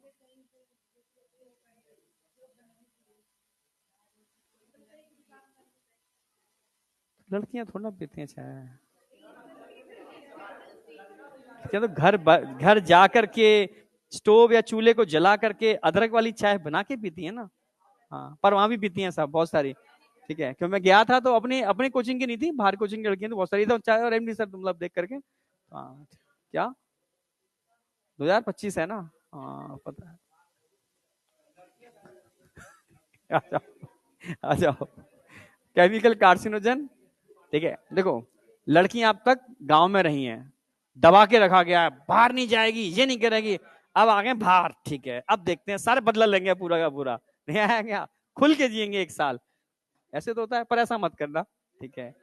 खुल के जीना है तो डॉक्टर बनना पड़ेगा, मैं सच कह रहा हूँ, तो ही खुल के जी पाओगे। क्या बेटा, क्या? 8 तक करा दें? हाँ तो वो तो होगा ही। हम तो देखो, कोचिंग के हिसाब से डरना पड़ता है ना, समझ रहे हो ना मेरे, कहीं रास्ते में सेफ्टी से पहुंच जाए कोई भी इंसान, समझ रहे हो? बस यही है। ये तो एक रिस्पॉन्सिबिलिटी है। वो तो इंटरनल मुझे ही पता है कि 4 आ जाएंगे तो कम नहीं पड़ेंगे ये, जूता चप्पल उठा के दे दे दे। अरे वो कोटा का केस था ना, वो लड़की ने मतलब ऐसी गाली जो कभी लड़के भी नहीं दे पाए, ठीक है। मतलब 20 क्लास में, वो तो वीडियो वायरल हो गया था। नहीं नहीं नहीं, वो कोट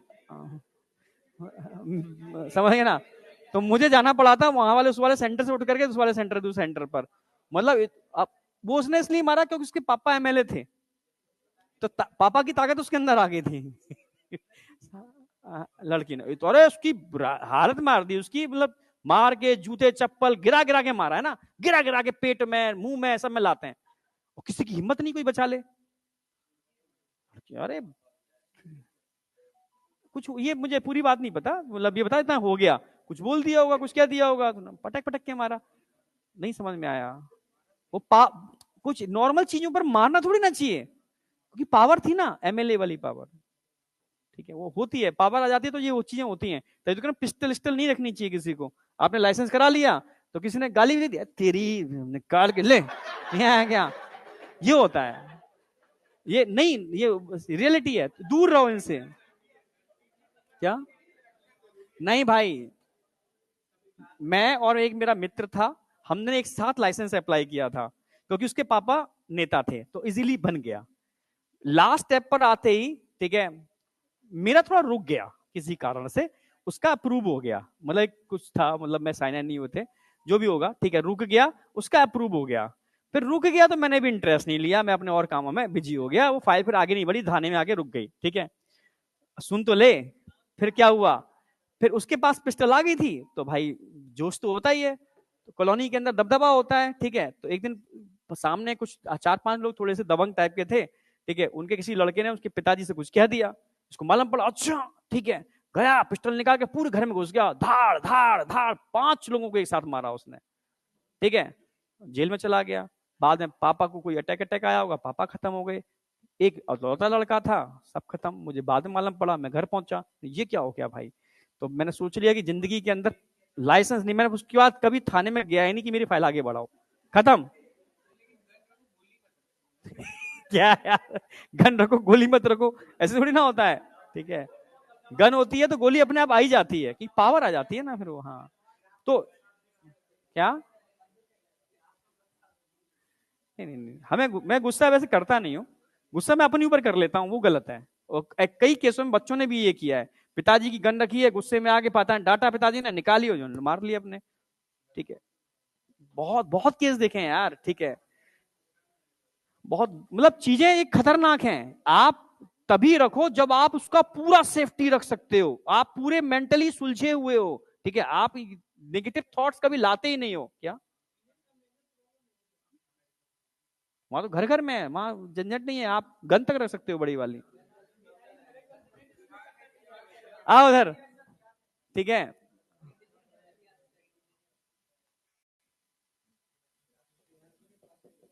फिजिकल कार्सिनोजन, अरे जल्दी से कर लो भाई, कल टेस्ट है तुम्हारा, तो मैं तो खत्म करने के बाद जाने दूंगा। समझ में आ गई? मैं सामान लेके आ गया हूं अपना पूरा नीचे। फिजिकल कार्सिनोजन मतलब, अब मुझे फ्लाइट पकड़ने के लिए वहां नहीं जाना पड़ेगा गेस्ट हाउस, पहले यहाँ जाता था, फिर सामान उठा के फिर ढूंढते। अब तो तसल्ली से 1 घंटा है मेरे पास, नहीं आया क्या? हाँ तो यहीं से निकलूंगा, इसलिए तुम अपना ध्यान रखना, सोच क्या मैं तो आज खत्म करा के जाऊंगा। फिजिकल कार्सिनोजन में क्या होते हैं? एक्स रेज, गामा रेज, और बताओ, यूवी रेज, गन, गलन बेकार की चीज है बेटा, इन चक्करों में पड़ना ही मत कभी, सब कचरा। ये ताकत लेके आओ ना, और अपने संग 4 लोग रखो जो सुपर गन लेके चले, नहीं आया क्या? उस लायक बनना है आपको भाई। कभी तुमने, ठीक है, धीरू भाई अंबानी को गन रखते हुए देखा, ले जाते हुए? 4 सिक्योरिटी गार्ड रहते हैं उसके, कमांडोस, नहीं आया क्या? मतलब अंबानी का मतलब कोई भी, चाहे धीरू भाई तो निकल गया मेरे पुराना, ठीक है, या कोई भी अनिल अंबानी हो या कोई भी हो, या अपने टाटा साहब हो, ठीक है, क्या नाम है इनका, रतन टाटा जी, ठीक है, कभी देखा उनके संग तुमने उनके हाथ में पिस्टल? समझ में आया? तो जितने भी गुंडे, मवाली, लफड़, छपरा, छपरी, छपरी, छपरी, छपरा ना, हाँ, अरे उसका नाम है क्या, कहते हैं सब लोग क्या तुझसे? तो तू शर्मा क्यों रहा है ऐसे करके? जब तू है ही नहीं तो क्यों वैसे सोचता है ऐसे? उतार रहे थे, आ जाओ। छपरा नाम है वास्तव में? अच्छा, तभी संकोच कर रहा है। छपरा नाम है, हर्ष नाम है भाई। समझ में आ गया? तो सीधी सी बात है, इस लायक बनो कि तुम खुद नहीं रखना पड़ेगा, वो लोग तुम्हारे साथ चले, बस झंझट खत्म। क्वेश्चन आएगा कि physical carcinogen, chemical carcinogen like tobacco, biological carcinogen. आप समझ रहे ना मेरी बात? एक नॉर्मल सेल का क्या कर सकते हैं? Oncogenic transformation. क्या कर सकते हैं? ऑन्कोजेनिक ट्रांसफॉर्मेशन, मतलब कैंसर में कन्वर्ट कर सकते हैं। अगर कैंसर में कन्वर्ट कर दिया तो क्या होगा सर? एक नॉर्मल सेल, नन्नी मुन्नी नॉर्मल सेल, एकदम कैप्सूलेटेड,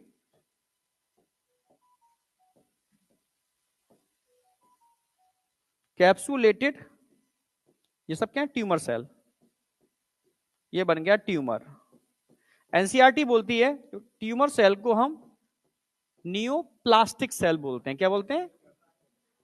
और ट्यूमर को हम नियोप्लाज्म बोलते हैं। क्या बोलते हैं? पूरी एनसीईआरटी कवर कर दूंगा कंसेप्ट के साथ, ठीक है। नियो, ये सेल्स क्या कहलाएंगी? Neoplastic cells.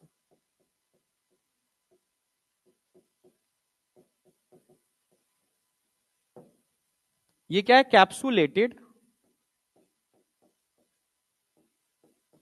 बिनाइन, मतलब खतरनाक नहीं है, ट्यूमर। जब तक एक जगह है ट्यूमर, फैल गया कैंसर। और ये नियोप्लास्टिक सेल साधारण सेल नहीं है, और क्या बोल सकते हैं इसको एनसीईआरटी के हिसाब से? नियोप्लाज्म।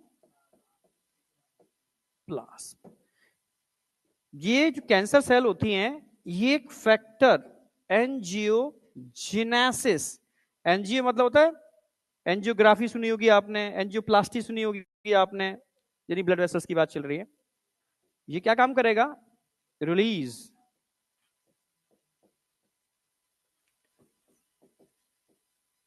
Angiogenesis factor. ये फैक्टर क्या काम कर देते हैं? Increase number of blood vessels around tumour.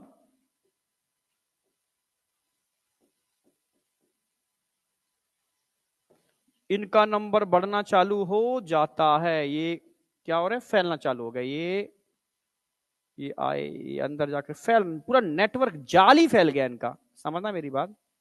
इनका पूरा जाल, नेटवर्क ही फैल रहा है। ये पूरा नेटवर्क चाल।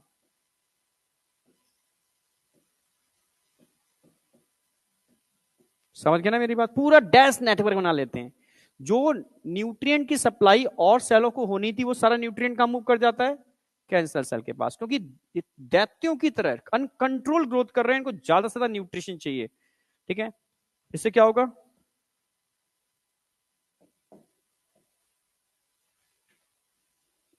Transport of nutrients, oxygen increase towards cancer cell. ठीक है, उधर ट्रांसपोर्ट बढ़ जाता है। इसकी वजह से नॉर्मल सेल होती है बेचारी स्टारवेशन की वजह से, भूख की वजह से तड़प तड़प के मरना चालू। सोचो एक जो अच्छी चीजें खत्म हो रही हैं, बुरी चीजें बढ़ती जा रही हैं, बढ़ती जा रही हैं, खत्म बॉडी, बॉडी तो खत्म होगी। ठीक है, इसमें समझ में आया नहीं आया? तो आज की डेट में कई लोग मेडिसिन बनाए हैं, जैसे मैंने भी यूज की थी, ठीक है, ये वाली, ये एंजियोजेनेसिस फैक्टर को ब्लॉक करने वाली मेडिसिन, ठीक है, जो, पर इससे कैंसर सही नहीं होता, कैंसर रुक जाता है।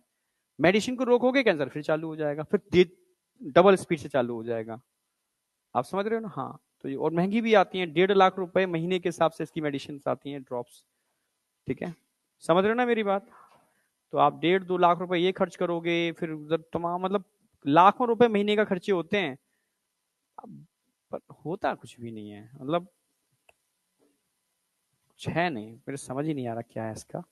तो यहां तक समझ में आया नहीं आया?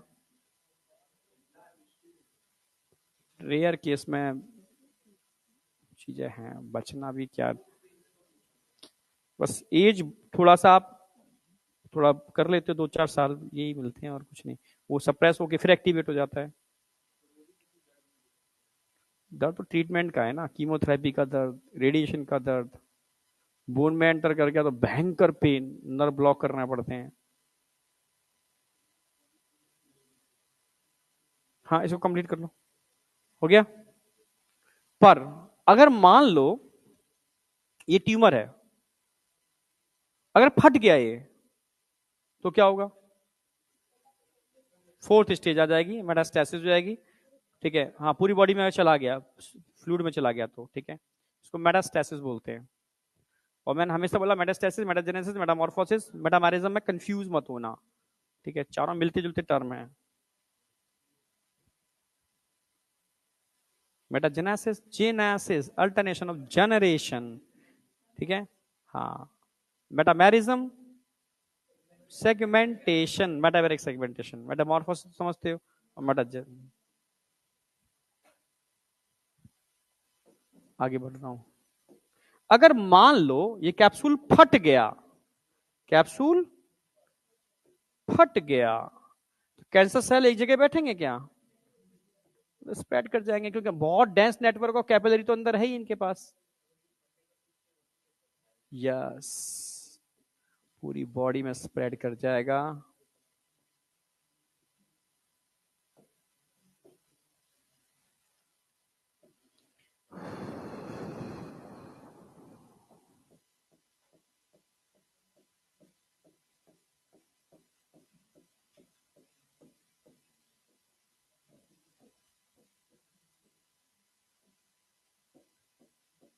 और एक से मल्टीपल कैंसर बन जाएंगे।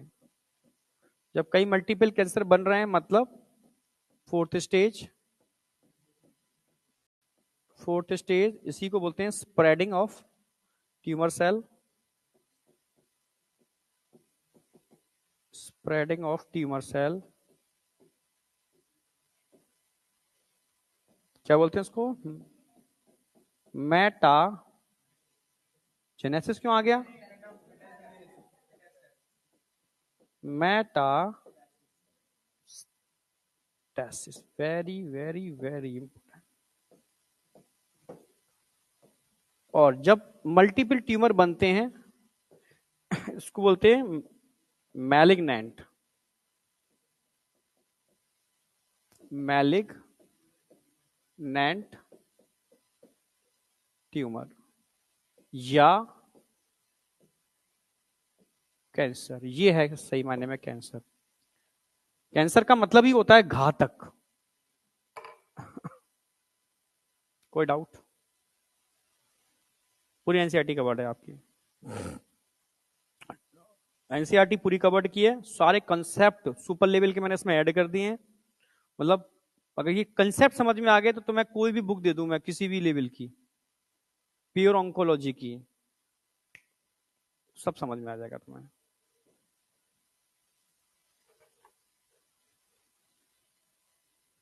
कोई डाउट? टाइप्स ऑफ ट्यूमर चाहो लिखना चाहो तो लिखो, नहीं जरूरी भी नहीं है, ठीक है, तो एक लाइन चाहो ऐड कर लो, नीचे नहीं लिखाई थी मैंने, यहाँ तुम्हें लिखा देता हूँ मैं। लिखा दूं क्या टाइप्स ऑफ ट्यूमर? ठीक है, जैसे कार्सिनोमा, सार्कोमा, ल्यूकेमिया मैं लिखा चुका हूँ, ल्यूकेमिया एनसीईआरटी में भी दे रखा है, तो मैं लिखा चुका हुआ होता हूँ ब्लड में। ठीक है, यस, ब्लड कैंसर। और मोस्टली कैंसर कार्सिनोमा ही है, मतलब 85 से 90% तक कार्सिनोमा ही है। सार्कोमा बहुत रेयर होते हैं। और ब्लड कैंसर के भी केस कहाँ सुने होंगे आपने, अब तो बहुत कम है, रेयर में ही आते हैं ये भी। और इस समय सबसे ज्यादा जो भयानक फैल रहा है, कौन सा फैल रहा है? कार्सिनोमा, बहुत ज्यादा।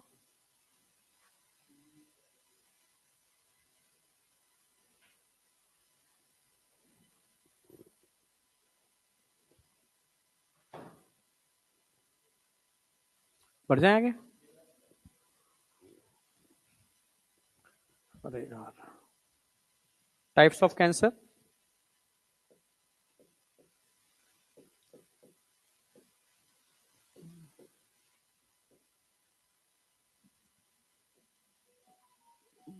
एक छोटा सा नोटेबल पॉइंट लिख लो, ओनली फॉर नॉलेज। कार्सिनोमास, सार्कोनोमास और लिम्फोमास या लिम्फोमा, एक ही बात है। इसको हम क्या बोलेंगे? Blood cancer.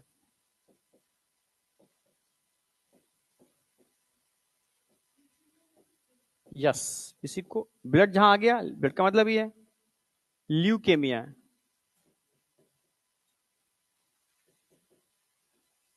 WBC लगभग अप्रोक्सीमेटली 85 से 90% तक कह सकते हो, आज की डेट में तो बढ़ चुके हैं इसी के केस। ठीक है, ये सार्कोमा कंपेरेटिव कम होता है, ठीक है, बहुत कम होता है, 5 से 10% के आसपास मान लो। रिमेनिंग में ये इसी एक ही बात है, दोनों एक इसी में आ गए।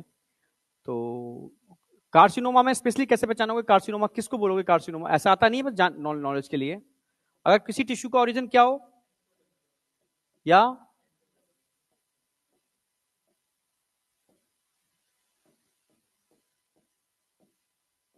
उसमें अनकंट्रोल ग्रोथ हो रही है तो क्या बोलोगे? कार्सिनोमा। सार्कोमा स्पेशली किसके लिए बोलोगे?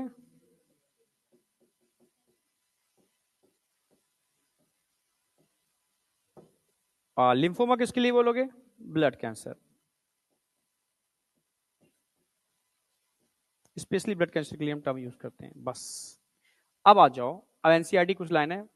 कितने टाइप के कार्सिनोजन हो सकते हैं? 3 टाइप के हो सकते हैं। वायरस के इसमें क्या क्या होंगे? वही ह्यूमन पेपिलोमा वायरस और हेपेटाइटिस बी वायरस।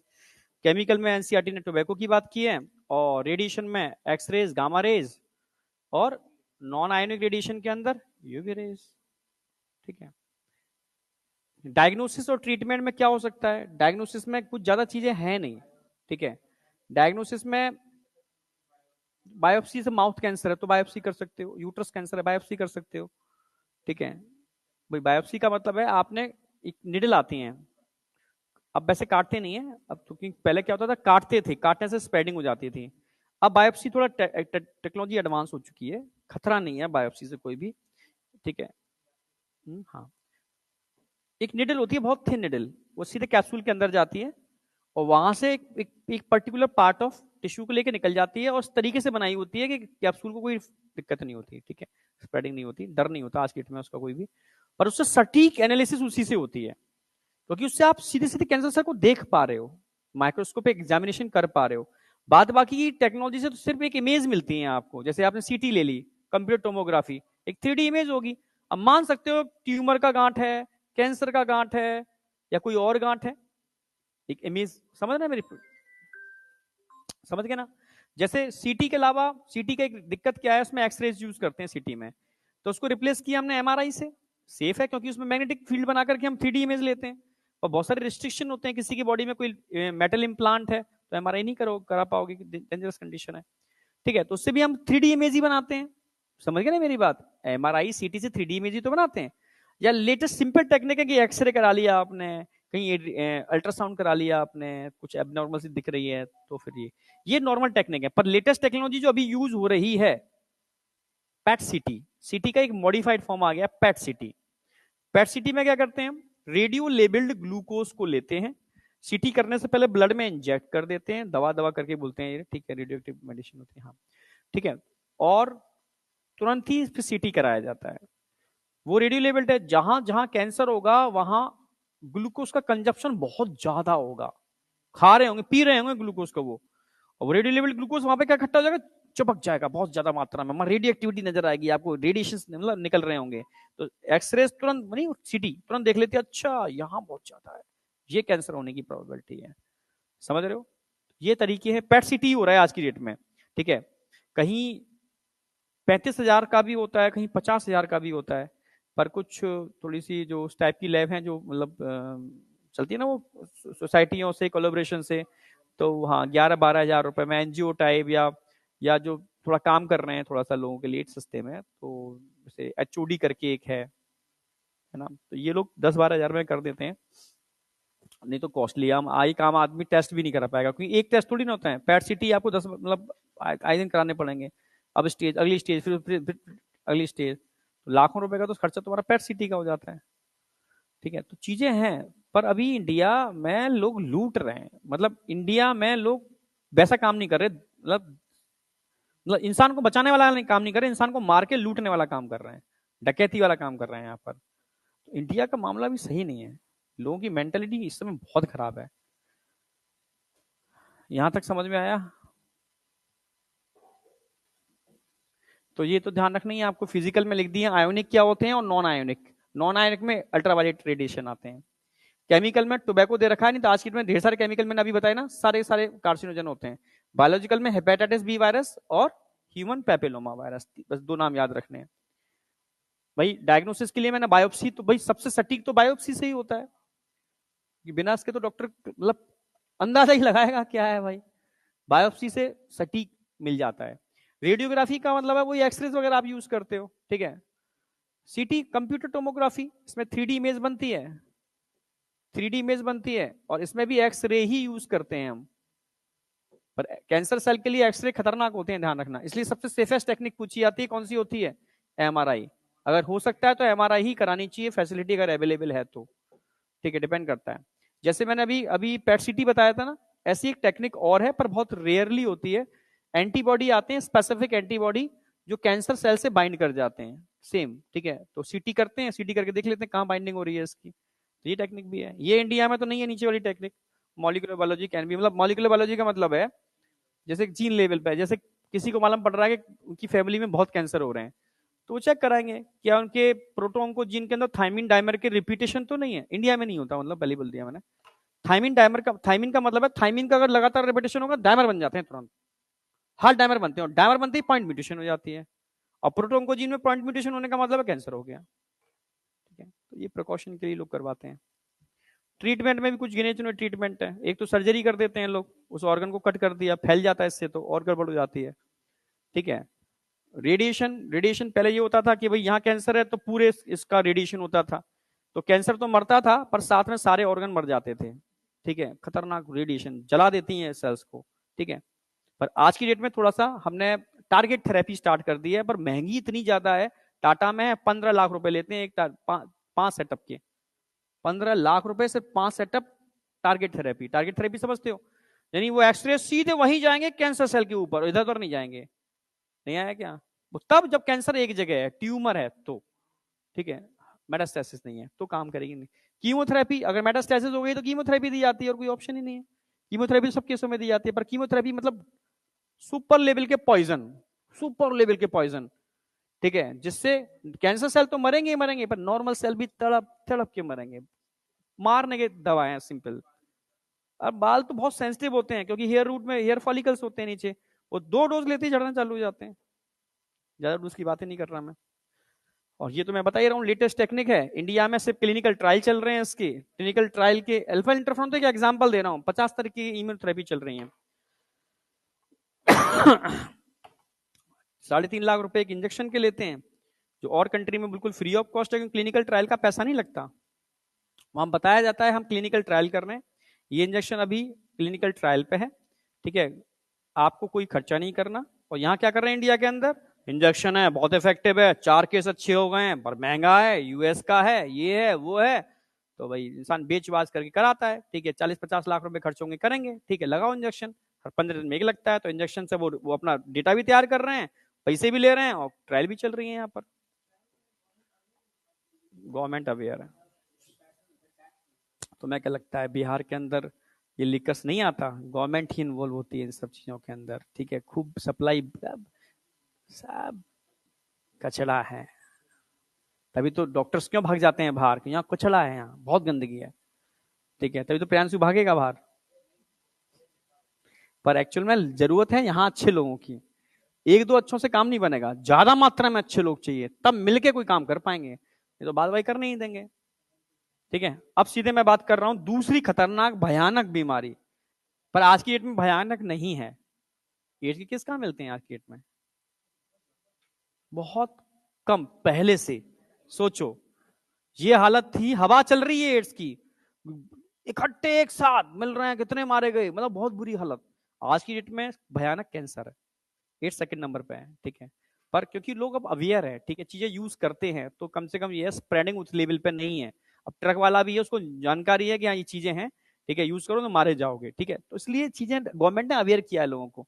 ठीक है, तो एड्स क्या है? Acquired immuno deficiency syndrome. Acquired तो समझते ही हो ना, इम्यूनो डेफिशिएंसी समझते हो, सिंड्रोम का मतलब है ग्रुप ऑफ सिम्टम। क्योंकि एड्स कोई ऐसी बीमारी नहीं है कि वो आके कोई आपका पर्टिकुलर, वो आपकी इम्यूनिटी को डाउन कर देगी। उसके बाद कोल्ड भी हो गया ना, तो कोल्ड सही नहीं होगा आपका, खांसी हो गई सही नहीं होगी आपकी, कोई फंगल का इन्फेक्शन हो गया सही नहीं होगा आपका, बढ़ता चला जाएगा, कोई प्रोटोजोआ चला गया बॉडी के अंदर, कोई है ही नहीं, इम्यून सिस्टम बैठा है, पर सोच रहा है कैसे मारे, साहब ऑर्डर ही नहीं कर रहे हैं, साहब तो मरे पड़े हैं, ऑर्डर कौन करेगा?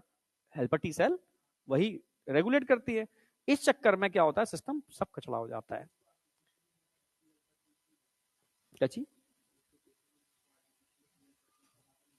नहीं, आर्टिफिशियल कैसे आर्टिफिशियल बना दोगे? बस आपको मतलब ये ध्यान रखना पड़ता है, मतलब उसको और ट्रीटमेंट करके उनका इलाज चलाया जाता है, बस सेफ रखा जाता है बहुत ज्यादा।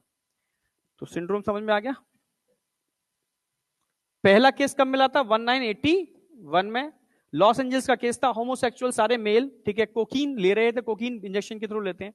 ठीक है, एक छोटी सी कोकीन का एक नीडल पे रखा, घोल दिया, इंजेक्शन में भरा, बस ये ले ये ले ये ले ये ले, सब छोटा लगा रहे हैं, एक को इन्फेक्शन सबको इन्फेक्शन, नहीं आया क्या? तो इस तरीके से सबको एक इन्फेक्शन देखने को मिला था।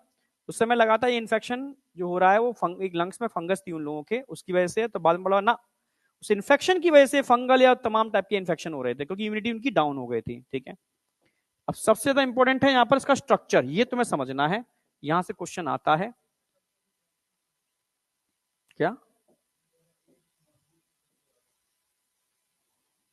जहां अवेयरनेस नहीं होगी, गड़बड़ तो वहां होगा ही यार।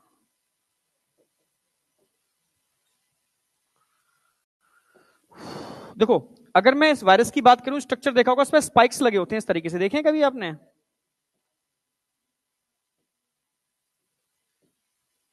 ये ग्लाइकोप्रोटीन्स होते हैं, लिपिड के ऊपर लगे हुए होते हैं, समझना। अगर एक का मैं डायग्राम बड़ा बना दूं चलेगा क्या, समझाने के लिए? ये कौन सा ग्लाइकोप्रोटीन है? ये क्वेश्चन आता है, glycoprotein 120, which of the following कह सकते हो एंटीजन या सरफेस एंटीजन जो इन्फेक्शन के लिए रिस्पॉन्सिबल है, वो क्या है? जीपी 120। अच्छा, इसके अंदर क्या होंगे? दो प्रोटीन के कोट भी होंगे भाई। जो सबसे बड़ा है उसका नंबर कम है, जो छोटा है उसका नंबर ज्यादा है, मतलब 17 और 24।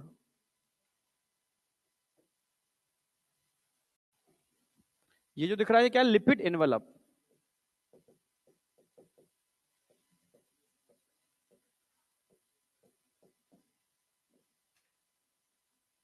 इसमें ग्लाइकोप्रोटीन 120 के स्पाइक्स लगे हुए हैं, दो व्हाइट कलर के दिख रहे हैं ना, ये प्रोटीन के, ये प्रोटीन बाहर वाला कितना है? 17, ये प्रोटीन 24, ये कैप्सिड होते हैं, प्रोटीन कैप्सिड, प्रोटीन कैप्सिड। कितना टाइम बचा हुआ है? मैंने नीचे वाले बच्चों को लाइफ साइकिल नहीं कराई है, ठीक है, तो लाइफ साइकिल तक मैं छोड़ सकता हूं, क्योंकि तुम चाहो तो मैं करा भी दूंगा। हाँ ठीक है, लिपिड एनवेलप, प्रोटीन के कैप्सिड है, कितने कैप्सिड है? 2। अब इसमें एंजाइम पर क्वेश्चन सबसे ज्यादा आएंगे, रंग में कलर चेंज कर रहा हूं, समझना। एक एंजाइम तो उन 2 प्रोटीन कैप्सिड के बीच में होगा, जो उन 2 प्रोटीन कैप्सिड को तोड़ेगा, मतलब प्रोटीएज। याद हो गया अपने आप ही, ट्रिक से याद करो, कभी भूलोगे नहीं। तो एक एंजाइम तो क्या हो गया, प्रोटीएज, ठीक है। इसके अलावा इसके अंदर आरएनए कितने होंगे? 2। Single standard, yes. आरएनए से कितने एंजाइम जुड़े होंगे? 2। एक तो रिवर्स ट्रांसक्रिप्टेज और एक इंटीग्रेज, ठीक है। ये मान लो इंटीग्रेज है,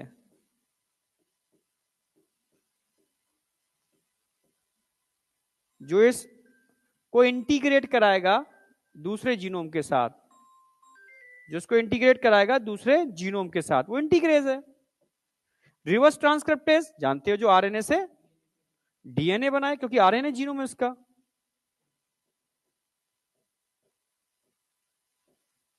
reverse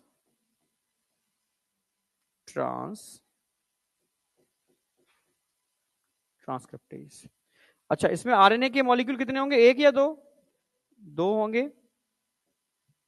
single standard R N A, इसमें कोई डाउट? ये किन सेल को इफेक्ट करेगा? उन सेल को इफेक्ट करेगा जिन सेल के पास CD4 रिसेप्टर्स होते हैं। कोई भी वायरस किसी भी सेल को इफेक्ट नहीं कर सकता, ये ध्यान रखना। CD4 रिसेप्टर, ये कौन से रिसेप्टर है? CD4 receptor, CD4। तो इन्फेक्शन के लिए कौन रिस्पॉन्सिबल होगा? CD4 और ग्लाइकोप्रोटीन 120, ये दोनों मिलेंगे तभी इन्फेक्शन होगा। ये कौन सा वायरस है? Retro virus, RNA virus.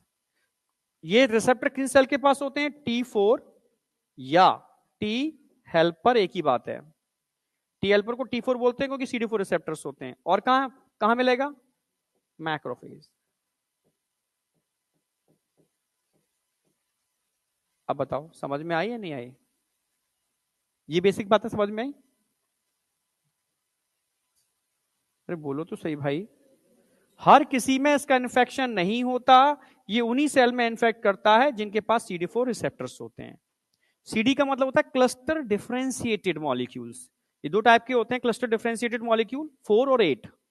जो 8 क्लस्टर को आइडेंटिफाई करते हैं वो CD8 होते हैं, जो 4 क्लस्टर को आइडेंटिफाई करते हैं वो CD4 होते हैं। सिंपल, उसका पूरा मैकेनिज्म है, ठीक है। स्टार्टिंग में जो पहला बैच मैंने पढ़ाया था ऑनलाइन के अंदर, उसमें कराया, यकीन वाला एक बैच था स्टार्टिंग वाला, उसमें मैंने पूरा मतलब बहुत ज्यादा ही करा दिया था। मतलब वो बैच सिर्फ मास्टरों के लिए था, बाद बाकी के बैच बच्चों के लिए थे। हाँ भाई, मतलब लेवल की चीजें थी उसमें, बहुत सारी चीजें कराई हैं मैंने। हाँ, क्या क्या चीज हट गया? अब खजाना में डाल दिया है ना, तो खजाना बिकी इसी वजह से रहा है। हम्म, हट गया। अब तो सब हो गया ना कॉपी, उन्होंने सब लोगों ने अपने अपने कंटेंट में मिक्स कर लिया ना, अब हटाना जरूरी है। सेम कंटेंट अब दूसरा देते रहा है, पर वो कंटेंट जरूरी नहीं था, वो सिर्फ नॉलेज के लिए था। समझ में आया? सिलेक्शन के लिए नहीं था, सिलेक्शन के लिए तो एनसीईआरटी है, जरूरत ही नहीं है।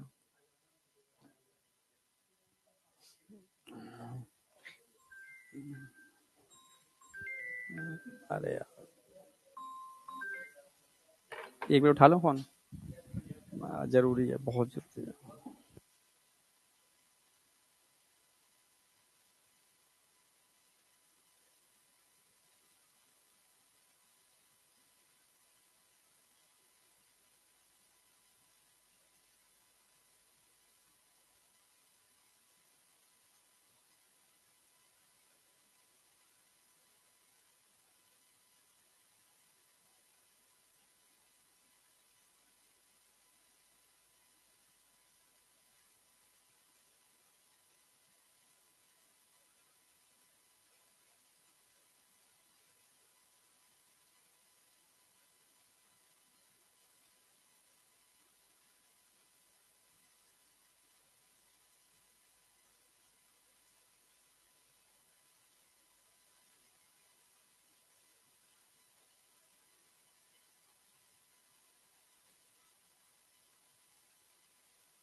चलो, अब बात आती है, देखो ये बहुत बेसिक है, इसको सबको पता है कि एड्स किसको हो सकता है और कहां पर रिस्क ज्यादा है। ठीक है, जहां पर मल्टीपल सेक्सुअल पार्टनर होंगे, ठीक है, जहां ब्लड कैंसर होने की ब्लड ट्रांसफ्यूजन बहुत ज्यादा होगा, जहां पर लोग इंजेक्शन यूज करते हैं, दम मारो दम, समझ गए होगे, या मदर को अगर है, मदर को, मूवी देखी है फूलों का तारों का सबका कहना है, एक हजारों में मेरी बहना है, इसका नाम क्या है इस मूवी का? नाम पूछ रहा हूँ का क्या है? देवानंद की थी, इसी में दम मारो दम गाना है, दम मारो दम, हाँ, मिट जाए गम, हाँ, अच्छा अच्छा था, ठीक है, देवानंद अपने जमाने का सुपरस्टार था, हाँ। तो हरे कृष्णा हरे राम, उसमें पूरी पिक्चर में यही है, ड्रग और drugs drugs, cocaine cocaine cocaine, सब गिटार बजा रहे हैं, इंजेक्शन भर रहे हैं, एक इंजेक्शन लगाया, उसने लगाया क्या, वो भी करते हैं, पर वो इंजेक्शन यूज करते हैं, वो मतलब वो तो खैर वो करते ही हैं क्या, तो मैक्सिमम वही की, लॉस एंजल्स का ही तो केस है, पहला केस जो आइसोलेट हुआ था 1981 में लॉस एंजल्स का था, समझ रहे हो? हाँ, तो किसमें होने की इन्फेक्शन की प्रोबेबिलिटी ज्यादा होगी जरा बताओ? जो मल्टीपल सेक्सुअल पार्टनर, जो ड्रग एडिक्ट लोग हैं, जो ब्लड ट्रांसफ्यूजन बहुत ज्यादा होते हैं, सेम वही, मतलब रिस्क कहां पर है और कैसे होता है, बात एक ही है। ठीक है, ब्लड कैंसर का केस है जैसे, तो उसको आपको मल्टीपल ब्लड ट्रांसफ्यूजन करने पड़ेंगे, और आज की डेट में तो बहुत प्रिकॉशन है, पहले क्या हुआ, उसका ब्लड निकाला, उसको लगा दिया, फ्रेश है, उसको क्या पता एचआईवी इन्फेक्शन था, उसको भी हो गया। अब सारे टेस्ट होते हैं प्रॉपर, ठीक है, सब चीजें करके तब जाके ब्लड डोनेट किया, मतलब ब्लड किसी को चढ़ाया जाता है। ये टीवी में ऐड आता था कि एड्स नहीं फैलता छूने से, साथ खाने से, समझ रहे हो? समझ रहे हो? हाँ, तो ये इसलिए कह रहे हैं कि ऐसे लोगों को आप आइसोलेट मत करो, फैमिली से बाहर मत निकालो, साथ रखो, केयर करो, ब्लड जब तक बॉडी फ्लूइड कांटेक्ट नहीं होगा ये नहीं फैलता। समझ में आया? तो ये बताने की कोशिश कर रहे हैं और कुछ भी नहीं है, और ये भी बताने की कोशिश कर रहे हैं कि इसका इंक्यूबेशन पीरियड बहुत तगड़ा होता है। इंक्यूबेशन समझ में आया? कल बोल रहे थे इन्फेक्शन से सिम्टम तक का पीरियड सलाइवा का डायरेक्ट कांटेक्ट में आता है। अरे किसिंग, मम्मा किसिंग करती है यहाँ पर वो भी किसिंग है, पापा किसिंग करते हैं यहाँ पर, भाई किसिंग करता है यहाँ पर, वो भी तो किसिंग है। सलाइवा से किसिंग कौन सी होती है किसिंग यार? कैसे बात कर रहा है? किसी क्लास में बोलनी पड़ रही है ये वाली बात मुझे माइक पर, कोई तू बोल रहा है ये वाली बात इसलिए, क्योंकि प्रियांशु से उम्मीद नहीं थी मुझे। आ जाओ जरा, आ जाओ, ए, अच्छा आ जाओ, ठीक है, यहाँ ठीक है। तो भाई इसका इंक्यूबेशन पीरियड 5 से 10 साल, मतलब इतने साल पहले सोचो कोई कहीं एंटर किया हो ब्लड में, बॉडी के कहीं, पता ही नहीं चलेगा, भूल जाएगा इंसान कहां से इन्फेक्शन हुआ। तो इंक्यूबेशन पीरियड बहुत लंबा है इसका। इंक्यूबेशन पीरियड समझते हो ना, यानी time lagging between the infection से लेकर के appearance of the A symptom, ये पीरियड बहुत लंबा है। कोई डाउट?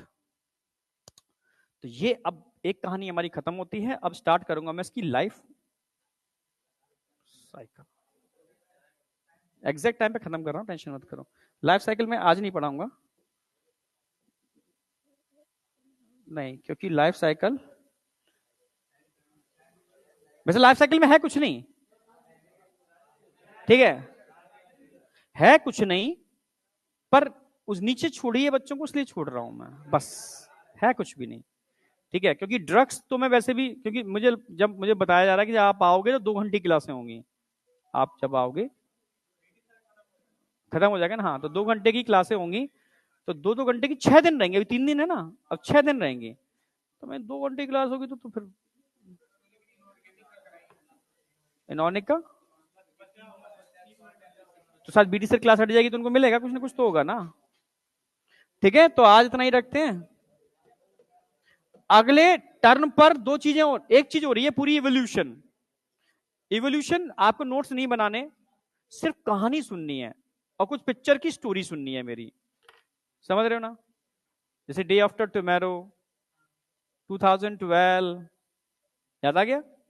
हाँ, तो कुछ स्टोरी सुनाएंगे, ठीक है, कुछ डार्विन की स्टोरी सुनाएंगे, कैसे कैसे मूव किए, कहाँ गए, ठीक है।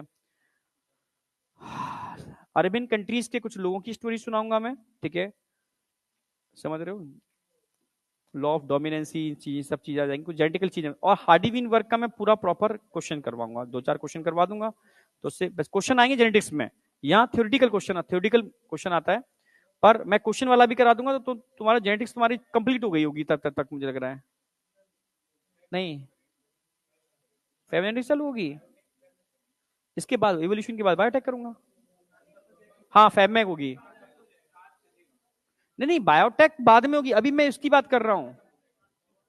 अच्छा, तो उसका मतलब अभी नहीं, अभी नहीं, अभी नहीं, अभी नहीं, अभी नहीं, अभी नहीं। ठीक है, ठीक है, तो आज तक ही रखते हैं। कुछ पूछना है तो पूछ सकते हो। ठीक है, अब 2 चैप्टर हैं सही मायने में, बायोटेक जो एक राउंड में होगा, मतलब टुकड़ों में नहीं होगा। मैं 10 दिन रुकूंगा, 10 दिन बायोटेक करा के ही जाऊंगा मैं, समझ गए ना मेरी बात। हाँ, मतलब रेगुलर उसमें मैं रिटर्न मतलब बार बार नहीं होगा। और इवोल्यूशन सिंगल स्टेप में हो जाएगा, कि इवोल्यूशन बहुत बड़ा नहीं है। ह्यूमन इवोल्यूशन थोड़ा मैं याद करा दूंगा, पूछूंगा अभी मैं ह्यूमन इवोल्यूशन, ध्यान रखना। हाँ, और हाँ, अगले राउंड पर मैं डिसीज पूछूंगा आते ही पहले, पक्का। ठीक है, सिम्टम के साथ, सिम्टम से तू ही पूछियो, ठीक है, इसको पकड़ लियो, इसको पकड़ लियो, बता सिम्टम के हिसाब से, सिम्टम के हिसाब से पूछेंगे। सिम्टम पूछेंगे, तुम्हें बताना है कौन सा पैथोजन है। हाँ, ऐसे मजा आएगा, उल्टा। क्या चल रहा है, ये जुआ हुआ खेल रहे हो क्या?